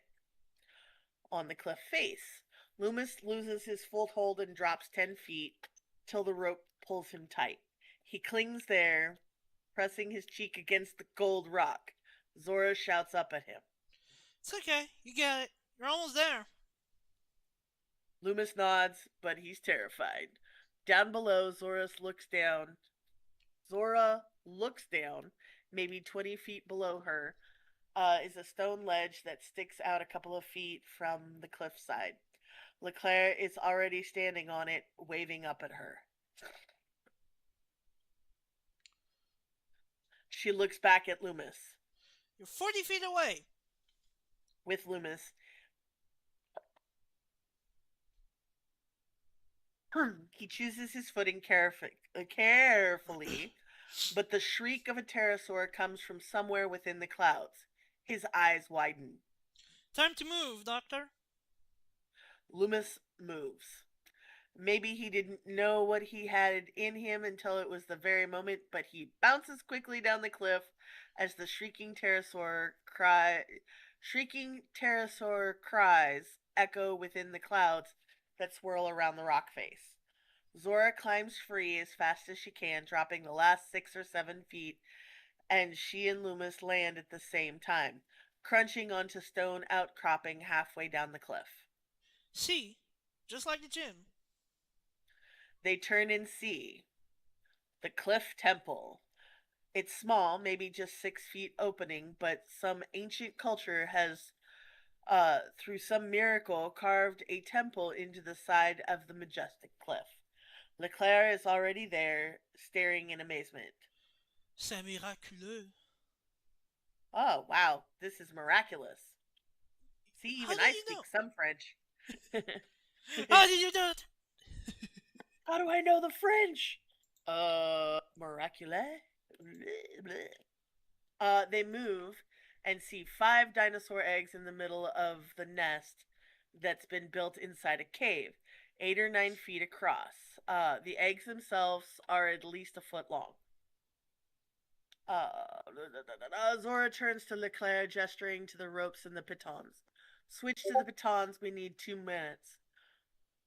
Oh, That's sorry. me. Switch the I pythons. We know. need 2 minutes. Leclerc starts pulling ropes free, finding new places to pound in pitons for the drop the rest of the way down the cliff. Zora and Loomis move fast. She unzips his backpack, grabs an extraction dart, and hands it to him. Loomis smacks the pieces together, primes the needle, and drops to the ground beside the nest. He gently snicks the needle through the surface of the egg. It won't hurt the embryo. It's just the fluid. The albumin we're after. He draws back the plunger, slowly filling the extraction tube with the fluid from the egg. Behind them, Leclerc works, the ting of his hammer on the pitons echoing over the cliff face. Honestly, The I'm just pterosaur. picturing him just using a toilet plunger. Because the plunger. Yeah, he means the plunger of the syringe is what it's supposed to mean. Yeah, but it's funnier that way. Yeah, giant plunger, toilet plunger. Uh, the pterosaur shrieks comes again, closer. Zora to Loomis. Can you go any faster? Not without breaking the X-Hack. She nods, anxious. Another shriek, closer still. Zora looks at Loomis, who is focused only on his work. You're an impressive nerd, Henry. He smiles and keeps drawing the plunger back, halfway there. Behind them, Leclerc keeps working. Ting, ting, ting. Zora looks at an egg and the nearly full syringe. So what would be the alternative be? To what? Handing these samples over to Parker Genix. We open source it. Give it to the whole world. A bunch of people create the medicine. Nobody owns the patent. Everyone has access. Tens of millions of lives were saved. All of us, not some of us. Well, I'm still poor in this scenario. Oh yeah, broke as hell.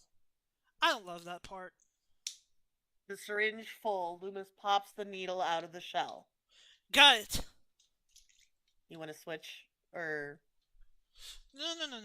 It's fine. Unless you want Oh. to switch. Oh, no. I'm good. And the pterosaur attacks. Technically, It happened. Yeah. Technically an Asdarkid, but we won't go there. We won't talk about uneducated scriptwriters for Hollywood who don't know the difference between an Asdarkid, a dinosaur, and a marine reptile. It happened suddenly. First, a dark shape in the clouds. We're not even sure that we notice, and then Quetzalcoatlus. I know. Quetzalcoatlus is here, gigantic. Its massive wings flap madly. Its 6-foot beak cracking into the stone around them. Loomis and Zora roll away, and the sample tube skitters away across the stone floor of the temple towards the cliff's edge. Leclerc grabs hold of a 6-foot branch that's fallen and jabs at the pterosaur in self-defense. Loomis crawls after the sample tube, but Quetzalcoatlus turns its attack on him. Loomis rows away, kicking at the thing, but it's all wings and beak, seemingly everywhere. Loomis becomes entangled with his rope, and Zora sees him moving towards the edge of the cliff. She claws at the unwinding curl of ropes and manages to whip its end around a tree rooted in the cave wall, just before Loomis is driven over the edge of the cliff. The sample tube rolls off after him, and Zora braces herself and squeezes the rope hard with both hands on the cliff face. The sample tube. How about we do it this way? The tube falls off and sticks into the branches of a tree sticking out from the underside of the cliff. Loomis falls too till he's snapped to a snot by his rope. That would have broken his back. Yeah. He's dangling now, but can see the tube close to him. He reaches for it, back up in the temple. Leclerc smacks the pterosaur in the side with the branch, and the creature turns on him, shrieking. Cornered, Leclerc pulls on his rope, screaming out of the mouth of the temple.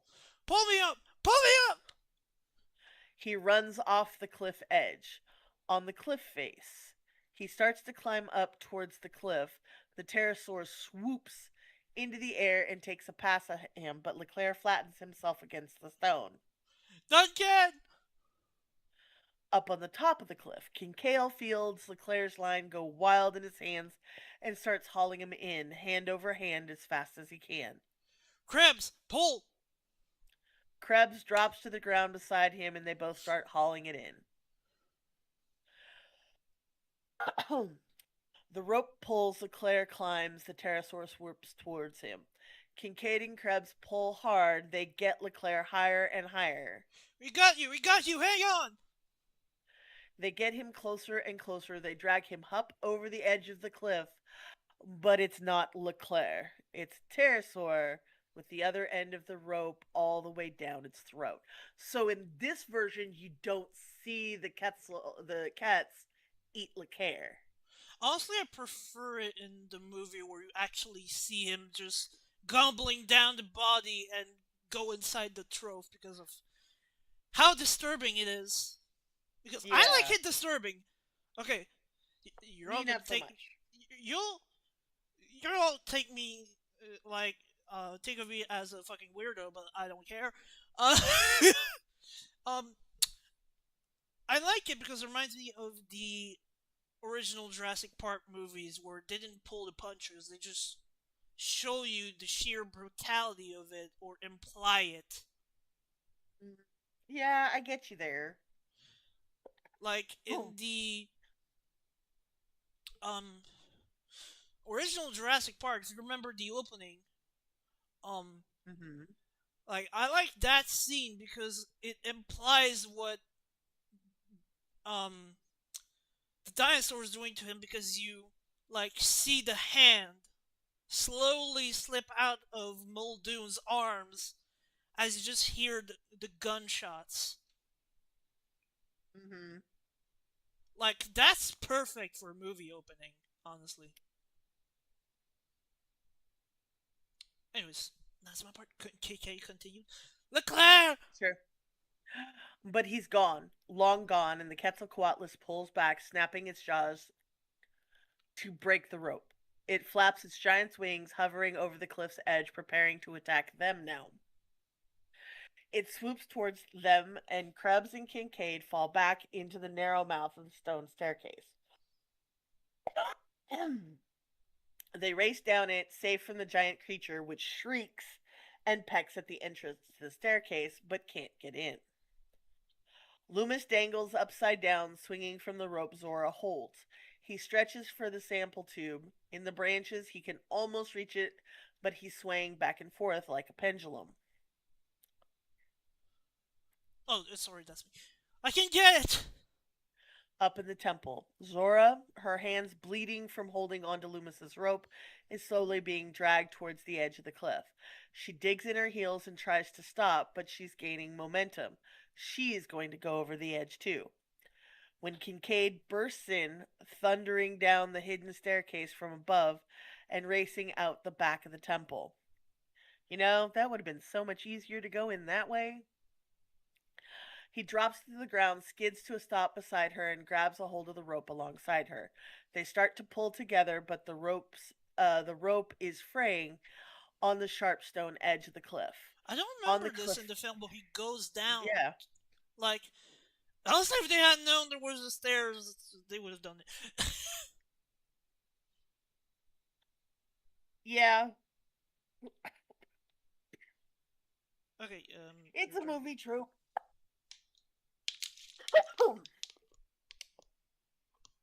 Loomis is being pulled up right past the sample tube. His fingers close around it, but it beeps twice. Oh Oh no, no, oh no. that was And the me. tube, yeah, I know. And the tube launches itself. It rockets out of Loomis's hand. He shouts in pain as the tube soars into the air above the cliff. The chute deploys and it starts to fall. Sorry, I'm scratching myself. There you go. The Ketz is distracted, flies after it, shrieking. Zora and Kincaid pull together. Loomis is getting closer to the top, but before he gets there, the fraying rope snaps. Of course it does. They fall back on the ground as Loomis is suddenly cut loose. Henry! On the cliff face, Loomis falls. He screams, ah, plummeting to certain death. He slaps through thick leaves and branches and splashes into the lagoon at the base of the cliff. Just FYI, that still would have killed him.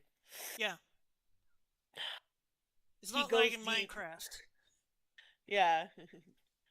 He goes deep, then comes up, gasping for air.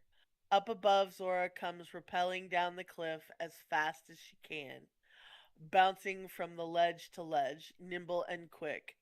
On the bank of the lagoon, Zora lands lightly on her feet, disconnects fast, grabs Loomis as he crawls out of the water, and they scramble away into the nearby dense foliage. Quetzalcoatlus circles once or twice above, but it's far too big to penetrate the twisted foliage. It gives up, squawking angrily, and flies back up to the cliff to check on the rest of its eggs.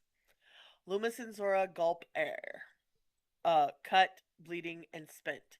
And a sudden sound comes from beside them, and they whirl, ready to fight for their lives again. But it's Kincaid and Krebs emerging from the almost obscure mouth of carved stone staircase on the side of the cliff. The parachute cone with the blood sample wafts down and lands softly beside them. Motherfucker. Moments later, damn staircase. Moments later, the sample case smacks open. The third sample is pushed into the lone remaining empty slot, and Zora slams it shut. Zora, let's go home. Can I narrate this part? Yes, you may. Woohoo! Woohoo! Exterior jungle, open river, sundown. The sun is about to set on the ocean horizon, visible over the jungle canopy. Moving down, we see the river raft with Ruben, Teresa, Xavier, and Isabella on it as it floats near the terminus of the river. They come into the lower portion of the village complex, the one we saw at the beginning of the movie. They pass under broken pipes and bridges before landing on the side of the cement aqueduct. Is that how you say it? Yeah, aqueduct. Aqueduct, aqueduct, same difference. Because that's not how you say it in French. Ah. Aqueduct, I think. They help each other out of the raft and start off towards the complex. Rising up above them, we see them inside the complex fence and on a jungle trail, following more pipes to a grounding of 2 and 3 story buildings we saw earlier in an open area carved out of the heart of the jungle. There's a flat cement area 50 meters across in the middle of a reservoir. Engine is painted on the cement in fading letters. The helipad. Close exterior jungle trail near the facility, sundown. Close on the silver metal sample case carried in Zora's firm grip. Krebs is close behind her as they make their way uphill through the jungle. Kincaid and Dr. Loomis follow behind them. The lower portion of the village is flooded, and they're slopping through a foot of water. Sorry, I gotta take my breath and take a drink. Yes.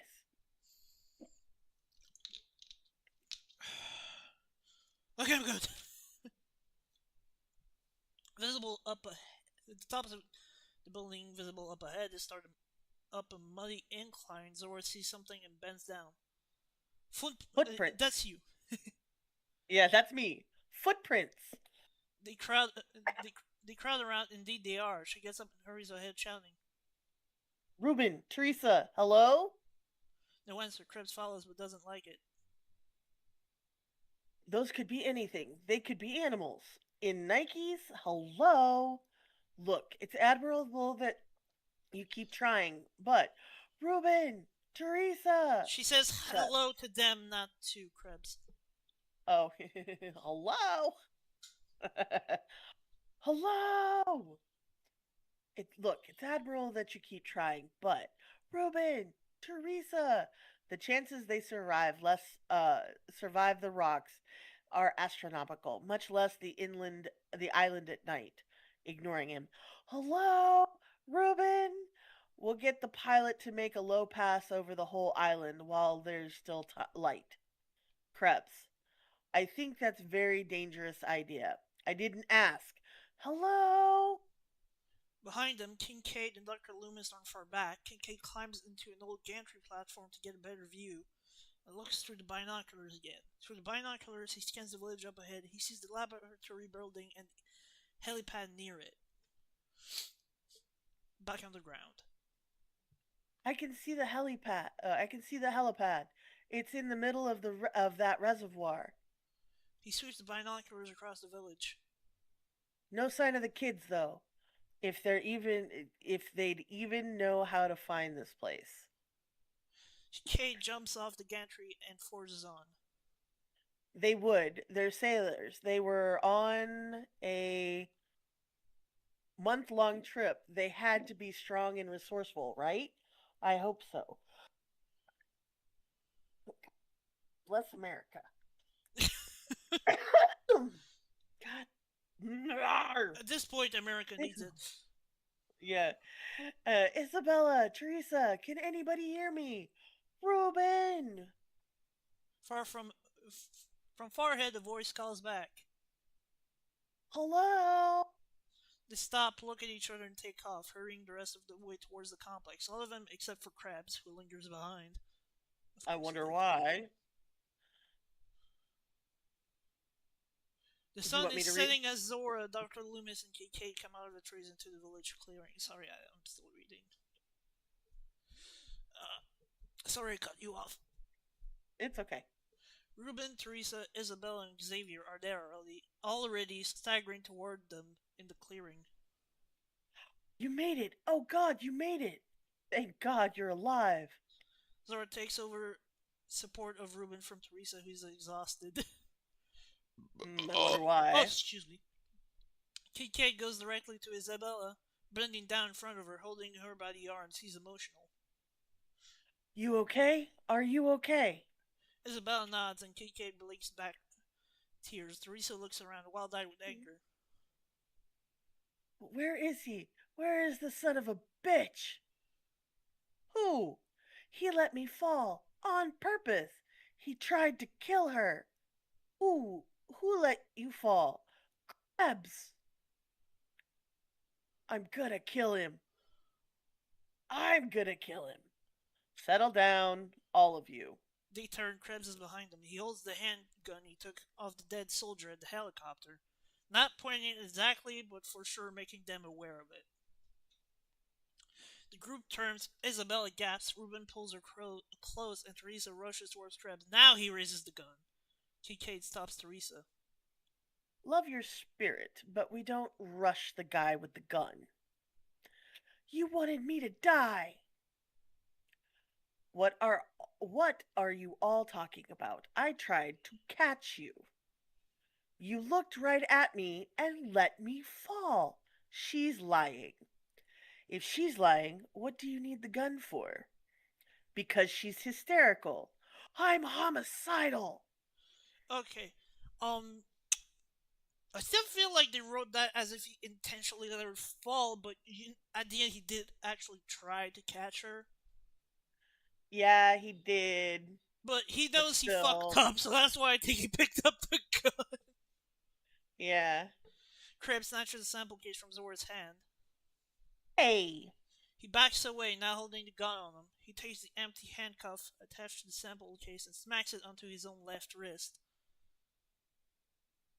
Krebs, I hate to break it to you. That is the dumbest thing any villain can do. You have signed your death warrant. I mean, I know he dies in the movie too, but still, Oh, he's gonna die in this, I guess. he's gonna die in this way too. Now we're all just going to relax when the helicopter shows up. There's a helicopter coming? Any minute. We just need to make sure they see us. The kids hug each other. Oops, sorry. The kids hug each other saved. Ruben is jubilant. I told you we'd make it. Yes, and we're all going to fly out of here and drop any ridiculous stories about stop talking.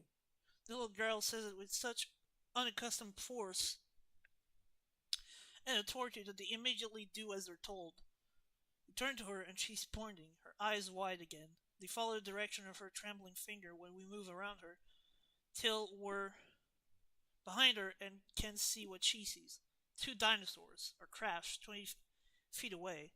There's no mistaking a bipedal predator when we see one, and these are big ones.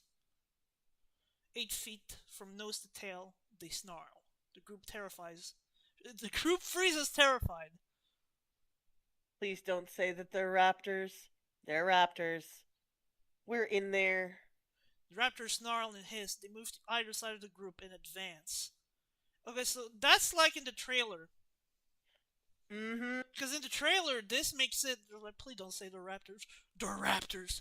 But in the deleted scene that there is on the physical media, he just like he says, "Please don't say the Raptors." He's like, "Okay," Okay, I won't say that they're raptors. which honestly I kind of like that. Anyways, the Raptor snarls and hisses and blah blah blah blah. Krebs raises his gun and points it at them. At the same time, there is a sudden roar, but it's not a dirt animal. It's the thermal power generator in a building nearby kicking into gear on a rotating timer. Fluorescent lights and signs flicker on the outside of the nearby buildings. The raptors freeze, their heads snapping to look into the jungle to the right of them.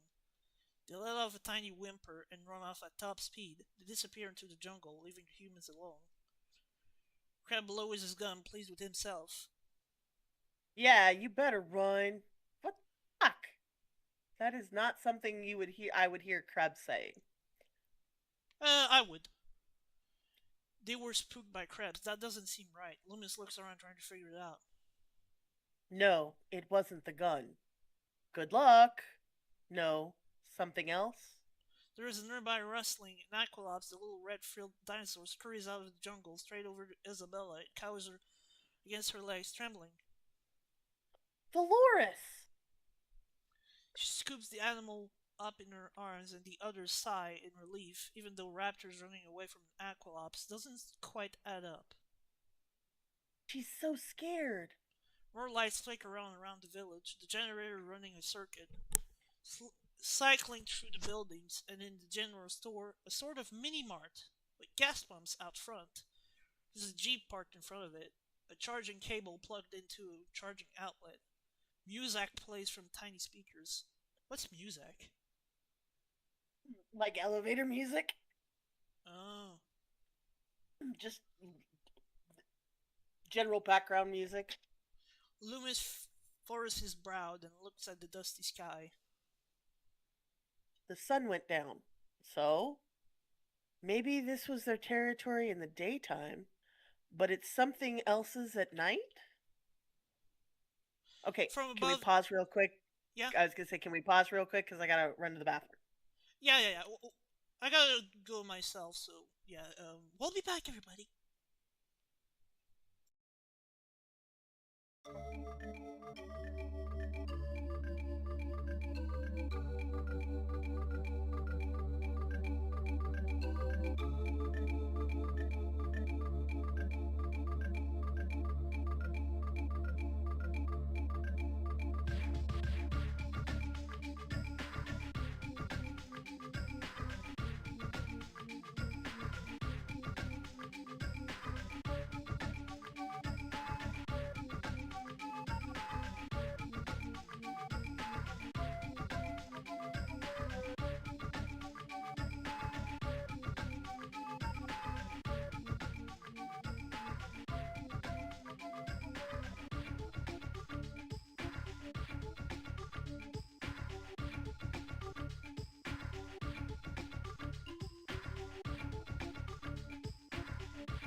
Alright,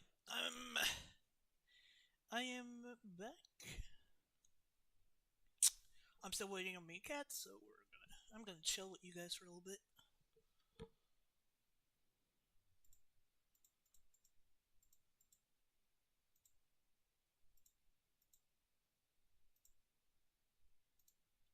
Okay, I'm back. There she is. Here I am, Miss America. Okay, I'm gonna continue the narration. Okay, cool. From above them, there is a leathery, papery flapping sound. We've heard that sound before.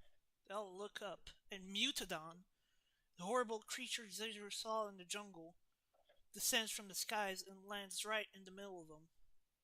We get a full look at it now. It has a pasty white salamander-like body. Oh, so it's white in the script. Creased horizontally with pronounced musculature and a protruding spine. Its six clawed legs paw the air, and the muscles of its rippling belly vibrate at it as it breathes. Not that thing. But wait, it's worse. Now a second Mutadon descends from the darkening sky and lands beside the first. The group is split apart. Loomis and Kincaid, the ones closest to the first Mutadon, back away fast, stumbling in the direction of the large lab building with the geothermal structure adjoining it. Yeah. Adjoining it. I got it. Not the first word, but I got it. The first Mutadon stalking them. Zora, Krebs, Ruben, Teresa, Isabella, and Xavier turn and run up a short stair and across a bridge toward the mini-mart, visible in the distance. The second Mutadon stands upright and extends its enormous papery wings. They flap and it rises into the darkness, shrieking at them.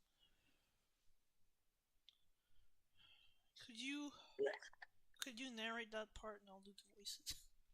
Sure. Ruben, Xavier, Teresa, and Isabella run into an alcove on the side of the mini mart building, hiding there for a moment out of view. The mutants are nowhere to be seen. No mutants. Silence. Zora and Krebs arrive. Krebs runs to the Jeep and jumps behind the wheel, pawing for the keys, but there are none in it. He rifles the glove compartment, checks the visor, nothing. Zora sees a phone that hangs on the outside of the building. She picks it up and gently pushes 911. Like anybody's gonna answer it, come here. In the open area, the papery flap of giant wings comes from above. The mutants land. In the Jeep, Krebs ducks down out of sight. Zora, too, is frozen gently, hangs up the phone. Silent. In the open area, the mutants, not seeing or sensing any of them, start to flap their wings and fly off. And the payphone rings. To fly off. Flap their wings to fly off. And the payphone rings. The mutants turn and let out a blood-curdling shriek. In the Jeep, Krebs panics and lunges out the passenger side of the Jeep, landing hard on the ground just as one of the mutants swoops towards him, just missing as he dives out of the Jeep. It whooshes over the Jeep, disappearing into the dark sky again. On the ground, Krebs claws and scratches in the dirt, scrambling under the Jeep.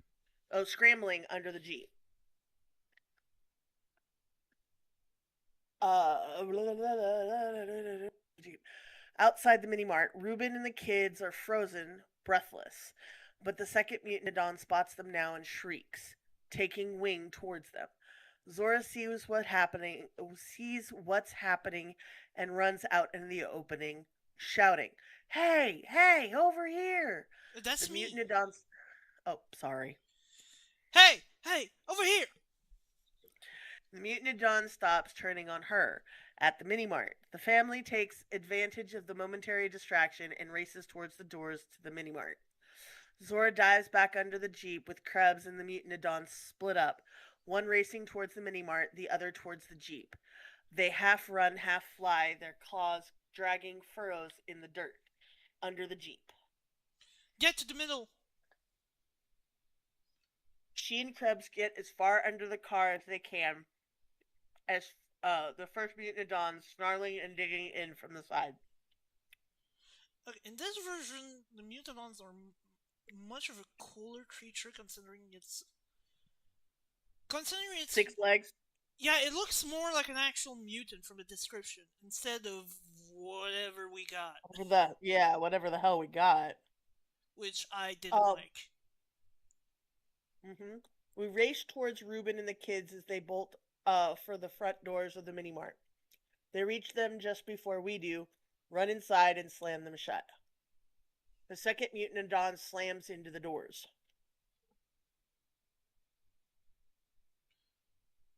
Ruben and the kids lock the doors and shove metal racks of food and supplies in front of them. The second mutantodon slams into the doors again. The glass half spider webs, but the doors hold. The mutantodons turn and half runs, half flaps away, disappearing into the darkness again. Ruben and the kids look at each other, terrified, backing into the place quiet again. Uh, Isabella looks around. There's a small cardboard standee, a friendly cartoon dinosaur attached to a candy display. But the friendly dinosaur rocks a bit as if hit by something, then rocks again as a chunk of something white falls onto it. Isabella looks around, wondering what's happening. Above her, we can see that there's movement in the ceiling, a hole that's growing there, and something dark poking its way through. Isabella looks down and sees dust and plaster on the floor. Isabella looks up, sees the hole, and now a black claw comes through it. Isabella screams. For a second, I thought that like it was doing like a seagull and pooping white shit.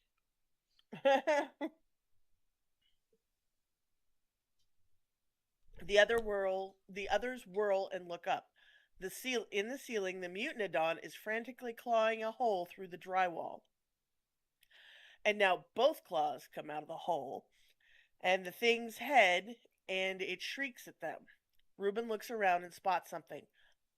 Back there. They take off, running towards the back of the store.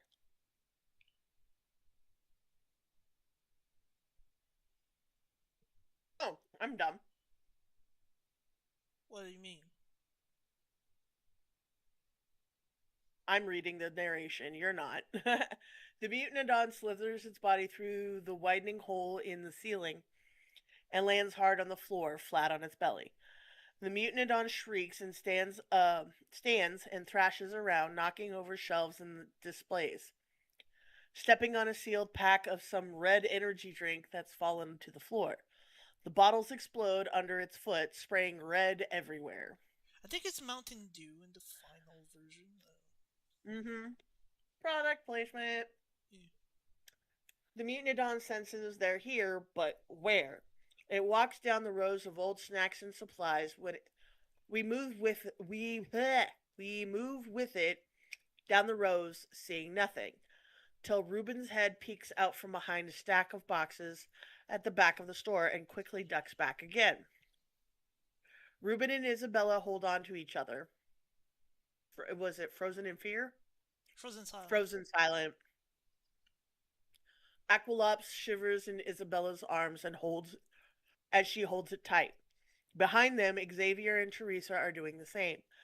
The mutantodon reaches the end of the row and turns back. It sniffs the air. It knows they're here. In the back of the store, Reuben hears a gurgling sound and looks down. The red energy drink has run across the raked floor and is swirling down through a large grate in the floor. A drain. Reuben gestures to Isabella. Don't make a sound, and points towards the grate. She shakes her head no. He nods yes. Can I start Sure. doing the narration? That way you can rest your voice a bit. Yes, yes. Outside, Kincaid and Dr. Loomis reach the top of an external staircase on the lab building, 30 feet off the ground. They rip open the door and run into Interior Lab Bum, Center, bum, bum. the lab building. It's dark in here, no sound except for their breathing. Breathing. In Kincaid, a whisper. That's the sound. What's that sound? Loomis cocks his head to listen. From somewhere outside, they hear the loud, horrible, rasping breath of something large. Something very large. Suddenly, the lights cycle on in the building. They're in a large, empty room. Half of its exterior wall crumbled. Outside, they see the silhouette of something massive as it moves past the dark, that raspy breath moving with it. Okay, I'm gonna pause for a second because I want to say something. I Mm-hmm. prefer that the store distress in this version is set up in the first, like in the opening, as like something you don't see yet, and at the end it pays off because you get to see it. Mm-hmm. Because in the movie you see it in full, and then it just disappears for the half of the movie, no setup, and then it just suddenly pops back up. Pops up, yeah, pops back up out of freaking nowhere. So in this movie, it pretty much sets up the final boss of the film a little bit better. Mm-hmm. I agree. Suddenly, the lights cycle on the building. They're in a large, empty room. Half of its exterior wall crumbled. Outside, they see the silhouette of something massive as it moves past in the darkness, that raspy breath moving with it. But then it's gone. They look around. They're in the middle of the laboratory from the beginning where the worker was killed. There are drawing sketches of various dinosaur species, hybrids, and experiments all over the walls. Incubators and hatcheries, long grown over, line the edges of the room. Field experiments are stored in huge transparent jars filled with formaldehyde. They look around horrified. Loomis. Why would somebody do something like this? Kincaid. The same reason we came. Money. A lot of it. They move to the far side of the room to a security area. There are security monitors everywhere, showing dozens of views of the island. Outside, they hear the giant beast smash itself against the walls of the lab, shaking the entire building. Kincaid is at the monitor, studying the various views,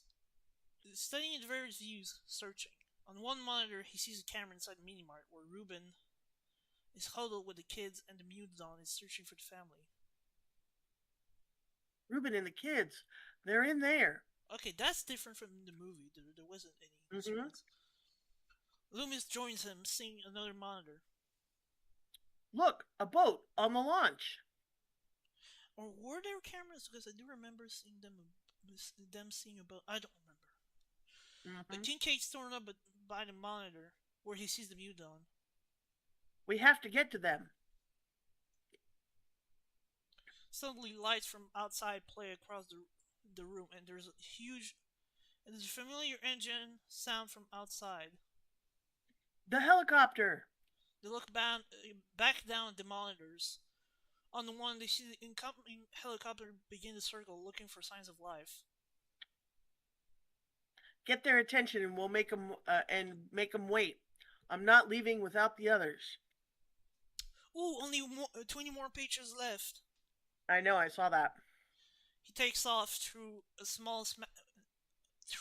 smashed wall of the lab and runs into the night. Loomis moves to follow him, but that strange rasping comes again, this time accompanied by a horrible wail of some sort. A huge shadow passes over the wall of the lab. The thing is just outside.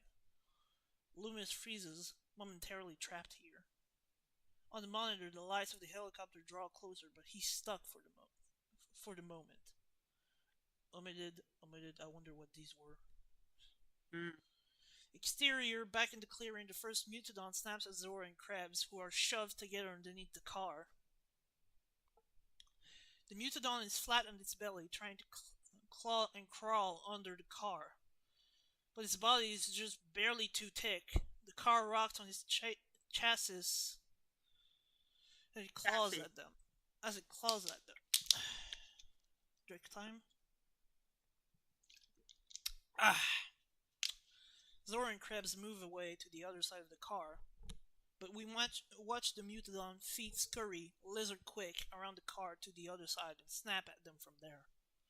Krebs screams, rolls over, and fires the gun at the creature. He shoots wildly, one shot ricocheting off the ground and sparking up into the car's undercarriage. Brake fluid sprays over them. Stop it! Okay! Stop it! There isn't room for both of us. Krebs grabs hold of the undercarriage with both hands, kicks Zora, pushing her halfway to the other side.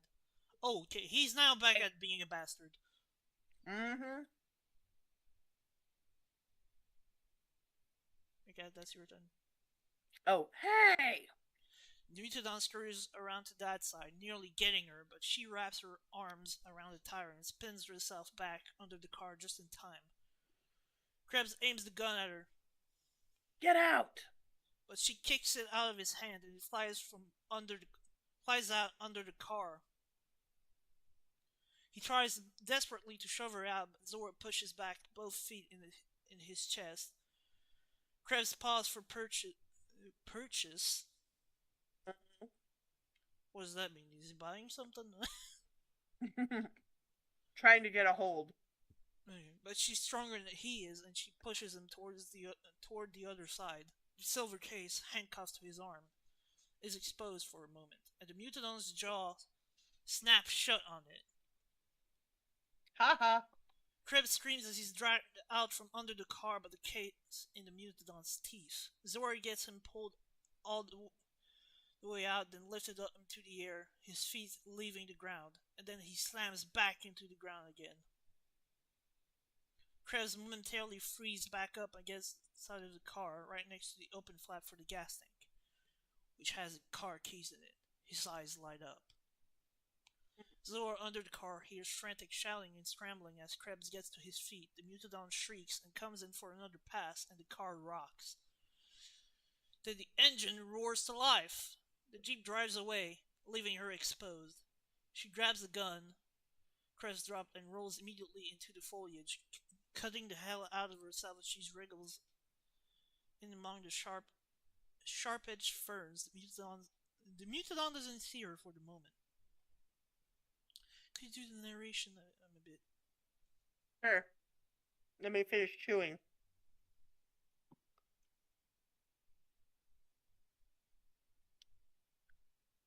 They brought me McDonald's French fries. Likey. The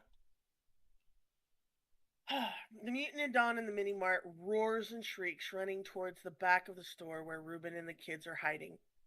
We look down and see a heavy metal drainage grate as it's quickly slid back into place from below.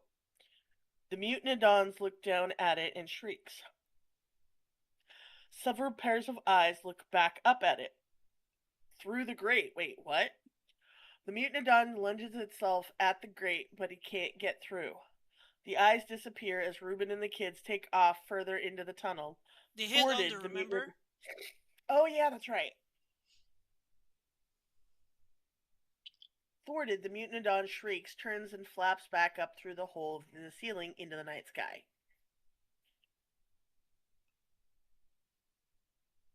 In the sky over the island, the helicopter approaches. Loomis bolts out of the lab and runs down the staircase. The helicopter is now circling overhead. Loomis runs out into the large gantry platform that leads to the helipad. He waves his arms, shouting at the helicopter as it draws closer. Here! Down here! They don't seem to see him. Loomis sees a large crate at the edge of the helipad and flips it open. It's filled with supplies, including road flare. Oh no. He grabs a couple of them, cracks one, and spits it to life. And he shoves the three others into his back in his back pocket.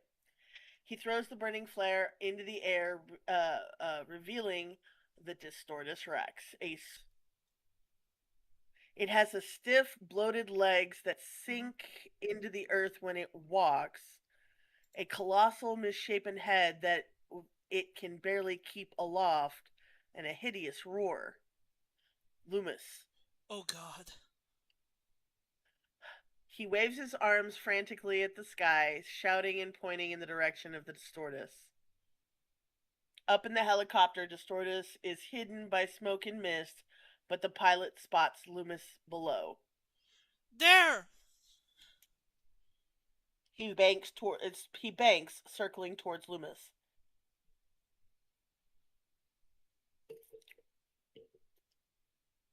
Narration.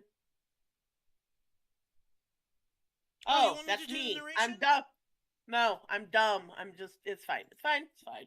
You're not dumb, you just forget. It's okay. I just forget. After all, you're Tuning old. to. Yeah. It's a joke, it's a joke. Don't hurt I me! know. Don't hurt you. Two more crew members work fast. One attaches the cable and prepares to slide the cargo door open. The other clicks himself into a harness and rope. The helicopter hovers in the swirling mist and smoke. The cargo doors slide open. The helicopter jerks suddenly, throwing both crew members off their feet. Loomis can't see anymore. He can only hear the helicopter's engines somewhere in the mist and smoke. He craps open. He craps. He cracks open another flare and throws that one too. And for a moment, it looks like the helicopter is coming towards him. And it actually is. It's just not that it's held. It's just now that it's held in the jaws of the Distortus Rex. Okay, that thing has to be fucking huge. Yeah, but again, it changes sizes. It The changes Distortus. sizes. So I Yeah, guess it this does. part isn't Garrett's fault that it just has the It in its changes size. jaws. It's, it's, Mm-hmm. it's, it's, it's in the script. I'm just gonna say that it's in the script. It was actually in the script. Distortus whips its head violently back and forth as if to break its prey's neck. It releases the helicopter, which flies to the side and smashes to the ground, exploding in a ball of flame. Distortus Rex roars, deafening. Oh, so More emitted. there was a lot of stuff cut there too. Mm-hmm. Kincaid runs towards the mini-mart, the helicopter wreckage burning in the distance behind him. Reuben, Reuben! Isabella. He hears a sound from below and whirls, expecting to be attacked, but the sound is human voices. Over here! Hey, get us out! He turns and sees fingers clawing through another metal grate. He runs to it and pulls the metal grating off the drainage tunnel entrance. Reuben and the kids are down inside it. Oh, thank God. Help us out of here. But Kincaid looks around, thinking. All around him, there are roars and shrieks of the Mutinodons and the Distortus. He looks down into the tunnel under the family's feet, water running from other sources flowing into an underground drainage system. Something rushes at him, and he startles, but it's Dr. Loomis, breathless and streaked with dirt and soot. That was. You don't. It was. Get inside! Loomis doesn't ask questions, he just climbs into the open tunnel. Kincaid jumps down too, and reaching up from down here, he yanks the metal grating back into place. He hops down into the open area beneath the grate, where the others are gathered. He looks around, thinking fast. Okay, listen up. This is a drainage tunnel, so it goes to the sea. There's a dock with a boat hanging on it. I saw it. What about the helicopter, Louis? No helicopter. Isabella, what if the boat doesn't work? Kincaid bends down, taking her by the arms. I will not let you get hurt. Do you understand? She nods, believing him. So do we. Come on. He turns and leads them into the tunnel, which has work lights strung along the length of it. Can I do the narration now? Sure. Exterior jungle gas station night. In the jungle edge near the gas station, Zora lies under the ferns, dug into earth as far as she can get, just beyond the other mutadons, and scratches, searching for her. Zora backs up silently. The mutadon draws closer. It's just a couple of feet away from her, and then it turns, abruptly. It tilts its head, listening like a dog, hearing a high-pitched sound. This sound's coming from the drainage grate near the gas station. The mutadon walks over, tears the grate off, follows the sound of the voices down into the tunnel. Zora emerges from her hiding place. She also hears voices echoing from underground and runs into the grate.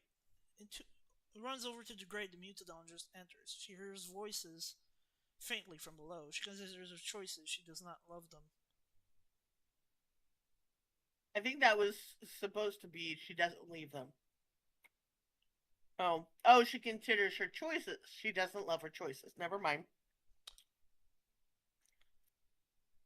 Oh, hell. Yeah. Holding the gun in front of her, she climbs down into the tunnel, following the mutadon. Zora gets her bearings. No mutadon. She takes off towards the voices into the series of interlocking drainage tunnels. Cut to Exterior Mountain Road night. Headlights flash out of the jungle and Krebs' jeep roars into view. The mountain road shakes downward from the village towards the simmering ocean water at the island's edge. Interior jeep night. Krebs looks down at a silver briefcase on the seat beside him. The handcuffs are still attached, but he's opened the one on his wrist to drive. He permits himself a small laugh of excitement. He's getting away. But a shape suddenly looms up on the road in front of him. His headlight flashes across a bulky thing right in the roadway. It's a lumbering HACKERSAURUS, like a gigantic turtle crossing the road. This is a turtle you do not want to crash into. Krebs swerves the car, skids and bangs against a tree, creasing its right side and popping a tire as more brake fluid sprays from underneath the Jeep. Krebs drives on fast, the tire thumping and grinding on the road. That can't last long. Cut to underground. Loomis, Kincaid, and the others move as fast as they can through the tunnel. The lights flicker and go out. Everything goes black. Somebody screams. It's the generator. It's cycling. It's okay. Keep moving forward. Keep moving forward. We hear their heavy breathing as their hands and feet scraping on the concrete tunnel as they push themselves forward. There's a sudden hiss, a pop. The lights come back on. We expect the mutadon to be right there, right in front of us. They even scream in expectation, but there's nothing. Keep moving. They move on and reach another fork where the tunnel splits. Left. They go that way. Behind them, Zora is catching up, the gun in one hand. She reaches the first fork and stops. Henry! Duncan! Up ahead, she hears a voice calling faintly to her from the right side. She goes that way. Loomis and the others continue fast. Up there! I can see an opening. He moves ahead, faster, and the lights sizzle and flicker again. They go out for a second time, and when they come back on, Zora isn't there. Zora is there in the mouth of an adjoining tunnel. They scream, she screams. Please, no more screaming. This way. It's very startling, and that thing's down here somewhere. Loomis moves on. The others follow through the narrow tunnel. Zora at the rear. They come into an open space, like a big tunnel interchange, where a number of tunnels branch off in different directions and at two heights. They head across the open area to the tunnel on the far side, and the Mutadon flies out of another tunnel in a shower of water and mud. It lands in the open space between Zora and the others. The open area is bad news, as the Mutadon has room to maneuver here. It pulls itself up off its front legs, opens its jaws, the group screams, fully exposed, and a series of gunshots erupt from behind the animal. It shrieks, its blood spatters on the walls, and it falls to the ground, writhing, more angry than injured. Zora stands in the tunnel behind it, smoking gun in hand.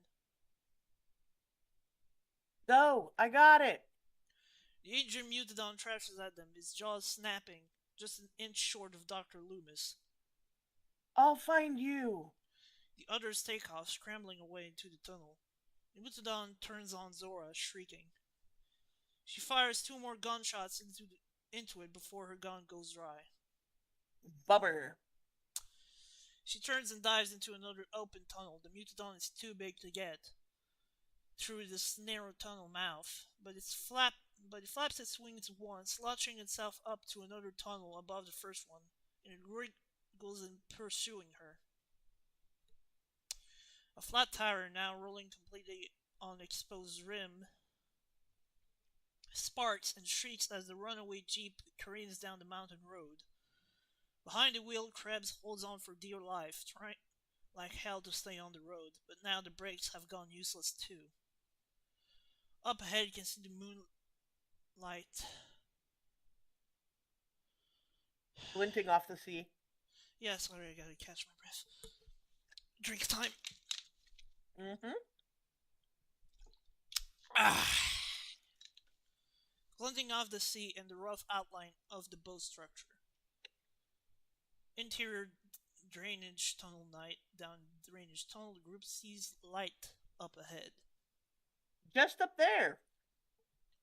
They race toward it, but there's a large gate down in front of the tunnel exit. They run to it and slam against it, shaking the bars, but it's locked. The bars are wide enough to allow water through, but too close together to pass through. Beyond the gate, you can see the boat, suspended on a lift beside the dock, just above the surface of the water. Zora looks around quickly and sees a handle on the wall next to it, a sign over it, Seagate. She runs to it and pulls down hard, but the rotted handle snaps off in her hand. From behind them, they hear the shrieks of the wounded Mutadon. In turn, the creature starts to emerge from the smaller tunnel above, parts of its head and beak poking through, claws and squirms trying to break through and get at the group. Zora whirls and sees a corresponding Seagate lever on the far side of the bars above 20 feet away. She hurls herself into the bars and tries to squeeze through, but can't. Behind them, the Mutadon shrieks and scratches, making progress. Help me break the bars. The others fall on the bars. They pull and kick, but it's not going to work. Isabella sees the situation. She sets down Aqualops I'll be right back. and hurls herself at the bars of the gate. Wait. Too late. Isabella, determined, skinnies herself up as much as she can, pushes forward, forcing herself between the bars.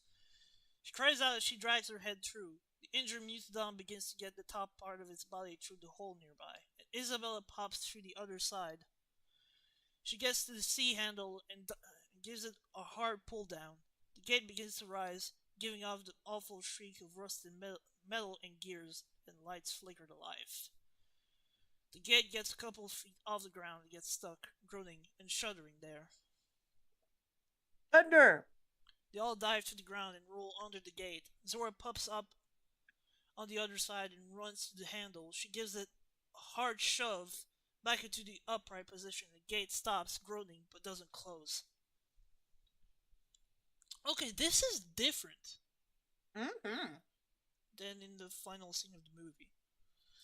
In the tunnel, the Mutadon finally bursts out of the tunnel, drops, and turns to attack the group, and a hideous roar comes from outside. The Mutadon freezes outside the gate, Distorted Strike strides into frame, directly between the group and the boat. Isabella screams. Distortus roars back at her. Suddenly there is the roar of an engine, and headlights play across Distortus. It turns in time to see Krebs' runaway jeep, careening straight towards it. Distortus raises one massive foot and stomps it down on the hood of Jeep. I think it meant the Jeep.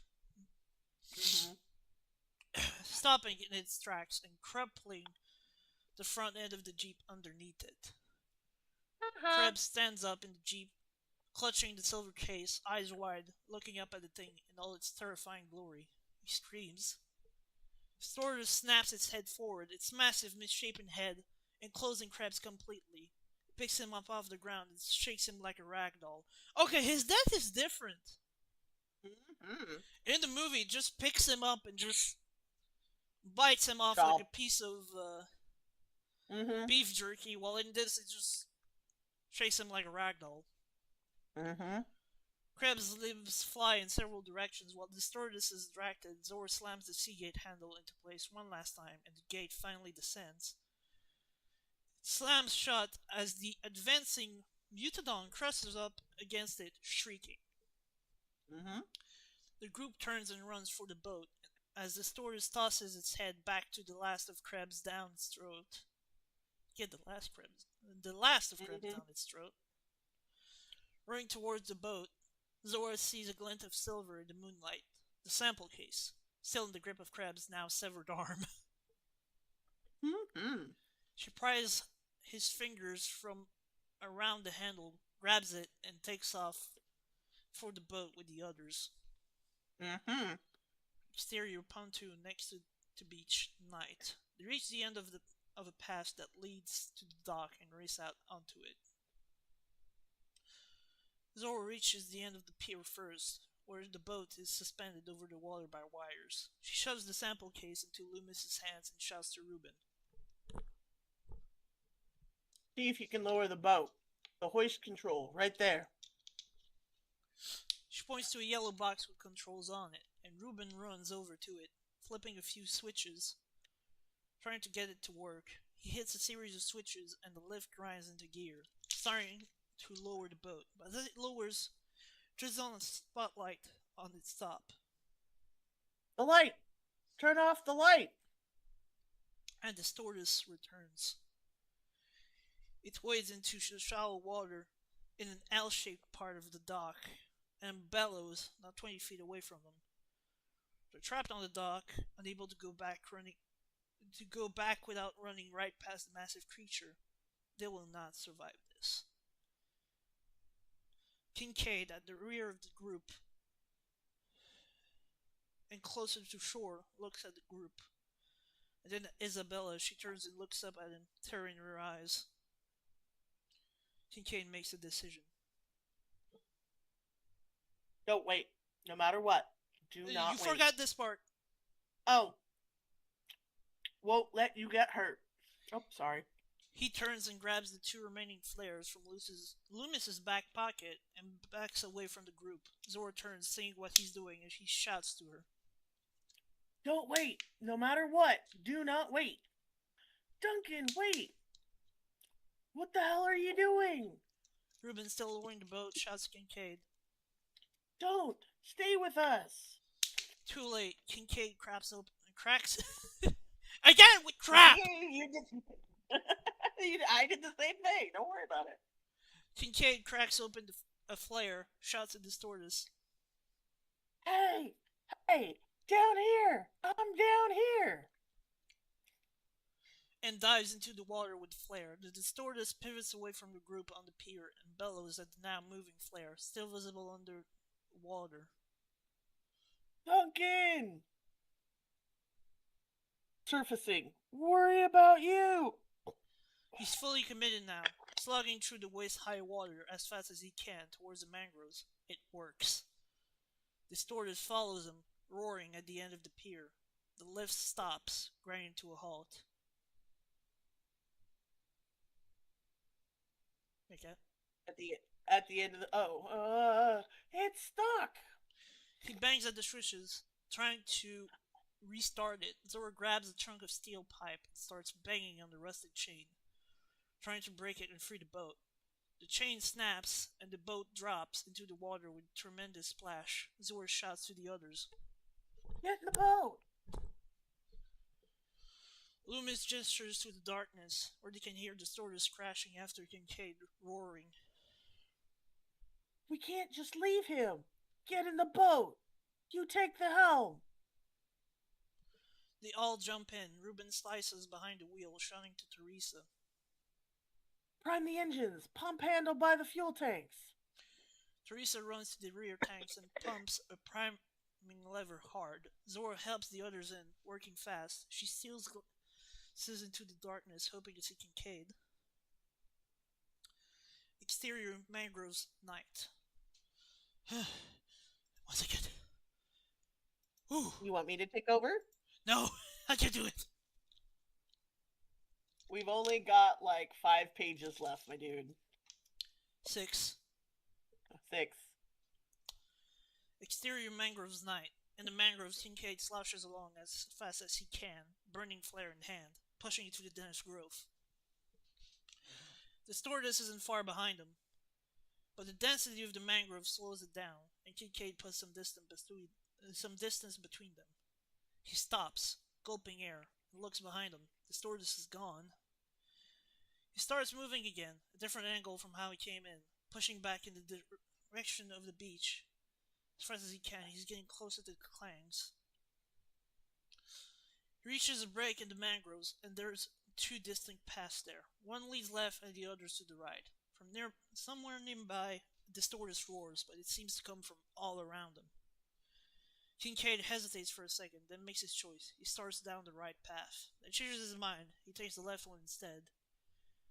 He crunches through a dense bunch of mangroves, comes into a clearing where the stewardess Rex stands just 10 feet in front of him.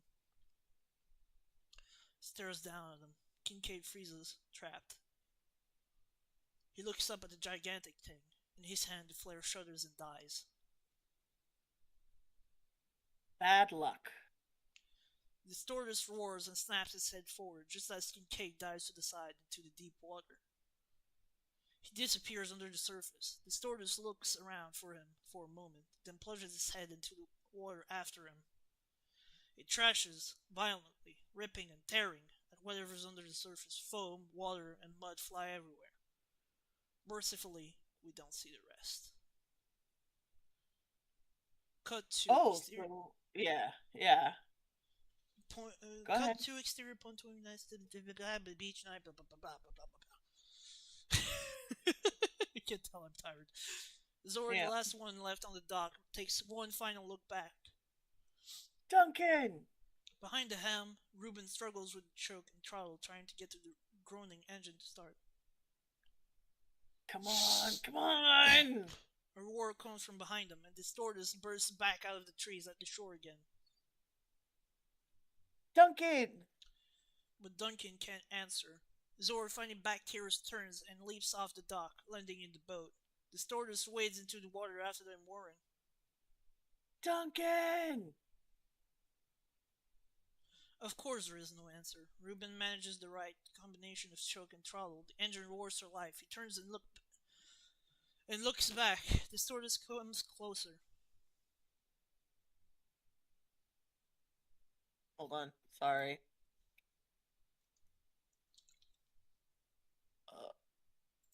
You heard what he said, go! Ruben shoves the throttle down all the way, and the boat roars ahead, just beyond the snapping teeth of the stewardess as it makes one last plunge at the boat. Exterior pontoon night. As they roar out to open sea, they look back at the island.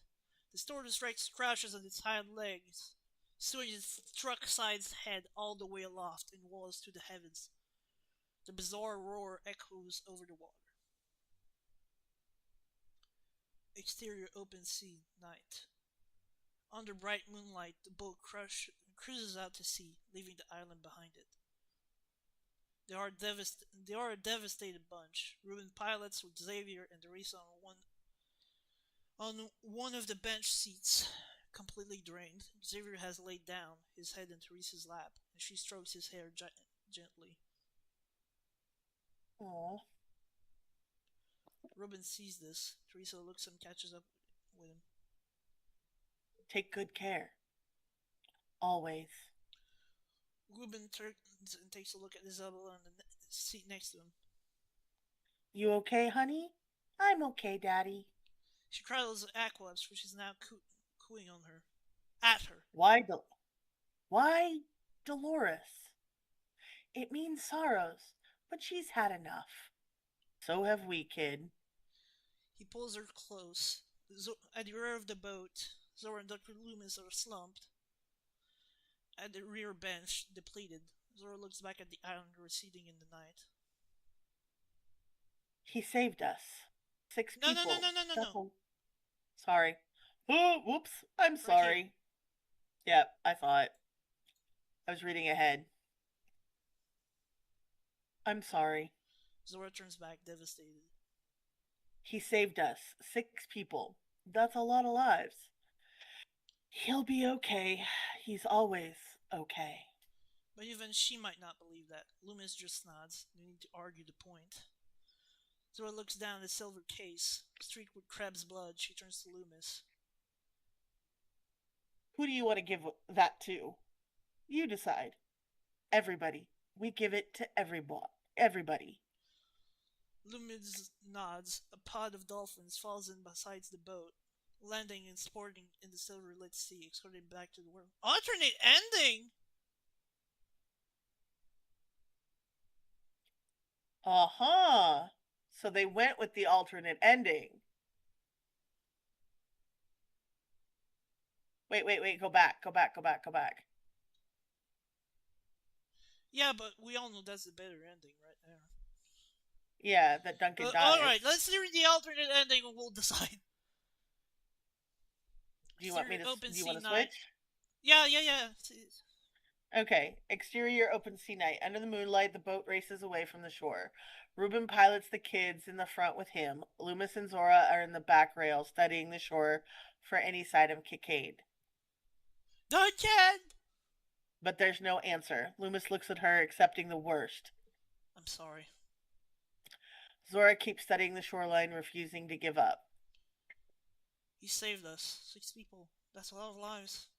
He'll be okay. He's always okay. The boat rocks and bangs down in the water, and Loomis and Zora turn to see what's happening. From the front, Isabella is now the one looking back at the island as it's receding in the distance. Tears run down her face. And then the flickering red light plays off it. She blinks. The light flickers brighter. Isabella raises a hand, pointing behind the boat. It's... Zora whips her head back, and now she sees it too.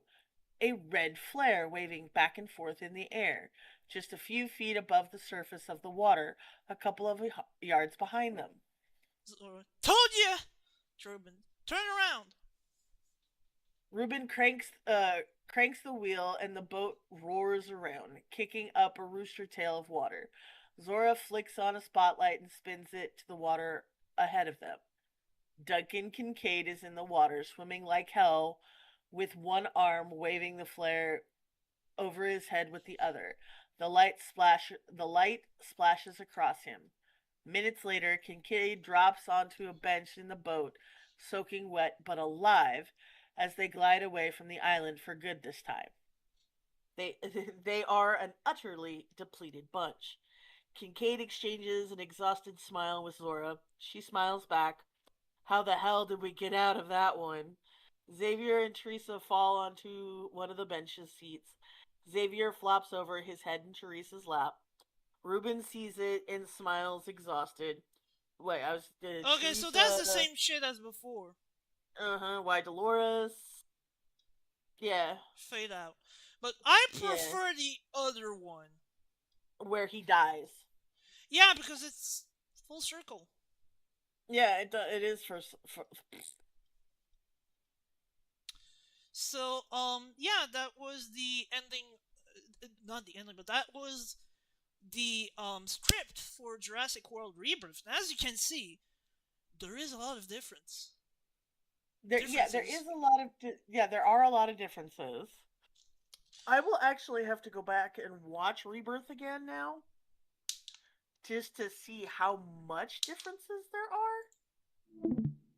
Yeah, but honestly, um, if you forget Because the alternate ending, this would have been the definitive version of Rebirth for me.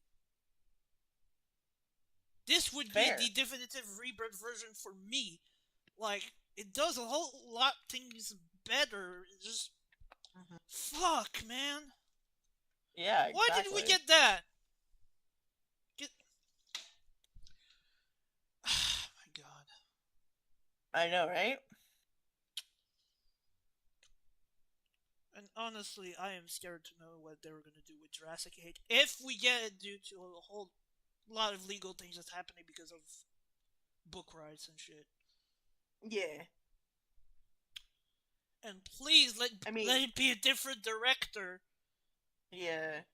And honestly, um, here's what I would do. I would kind of retcon that the fact that they're dying is not due to environment but due to the disease. And now I don't know how. Yeah, I don't know how they're gonna retcon it. I wish I really they don't. would because seriously it was a whole missed opportunity that they didn't do another story with dinosaurs all over the world, which we eventually got with Chaos Theory. Hmm. But Yay yeah, for Chaos Theory. Chaos Theory did a lot for the Jurassic World franchise. yeah, Um, they made Dodson so much more of an evil prick. yeah, Thank you. Um, they did something with what's her name? I can't remember. Santos. yeah. She was more developed than in the fucking movie. Yeah, yeah. But Her anyways, development. my Yeah, point is that honestly, like the point of like that we didn't get another story with dinosaurs all over the world. I blame that on Kep, unfortunately. Even though I like what he's done, it's because he said it himself. It's just he did that the dinosaur dying stuff because he couldn't think of anything to do a story with dinosaurs all over the world. Like, come on, dude. I mean, there was so much there too. Yeah, but instead we got more stuff with hybrids and shit. Yeah, Honestly, like I wouldn't have minded the mutants if they were done well in the final film. Like as a concept, it's pretty interesting. And like cloning is a whole lot of stuff, so there is bound to be yeah. dinosaurs that just the DNA Didn't sequencing went work. wrong. Yeah, because remember they started. I mean, we go back to the whole AI. I mean, I understand we lost a couple of people with the whole AI rant, but we go back to the AI situation. I'm thinking that had uh Jurassic Park or the Jurassic franchise used AI, I think uh their they would have had more stable dinosaurs. But that's just my personal opinion. Why? Oh, you mean in the story? In the story, they would have had more stable. If they use AI to decipher the genetic code, okay, I got you, I got you. I thought you meant like Yeah. AI for the designs. I'm like, no, no, no, no, no, no. Oh no no no no no no no But yeah, no. what I would have done is like the mutants are actual dinosaurs that were fucked up Yeah. instead of hybrids, because Yes. then it's just like it opens up the door for other things. Because So much more. yeah, I don't hate hybrids in Jurassic franchise. I'm a defender on that because it's a thing that like was bound to get explored explore eventually, but there is also overdoing it, Mm-hmm. and Jurassic World franchise overdid it with Rebirth. Although I like how they did it in the script we could have gotten, they still overdid it. Yeah. So, That was pretty much it. yeah, that was pretty much it. I'm just thinking of what was my outro again? I forgot it. Oh, that's right. So, if you've enjoyed what you've seen here today, don't forget to leave a like, subscribe, and click on the bell. This was HACKERSAURUS and Friends. Bye bye. Bye.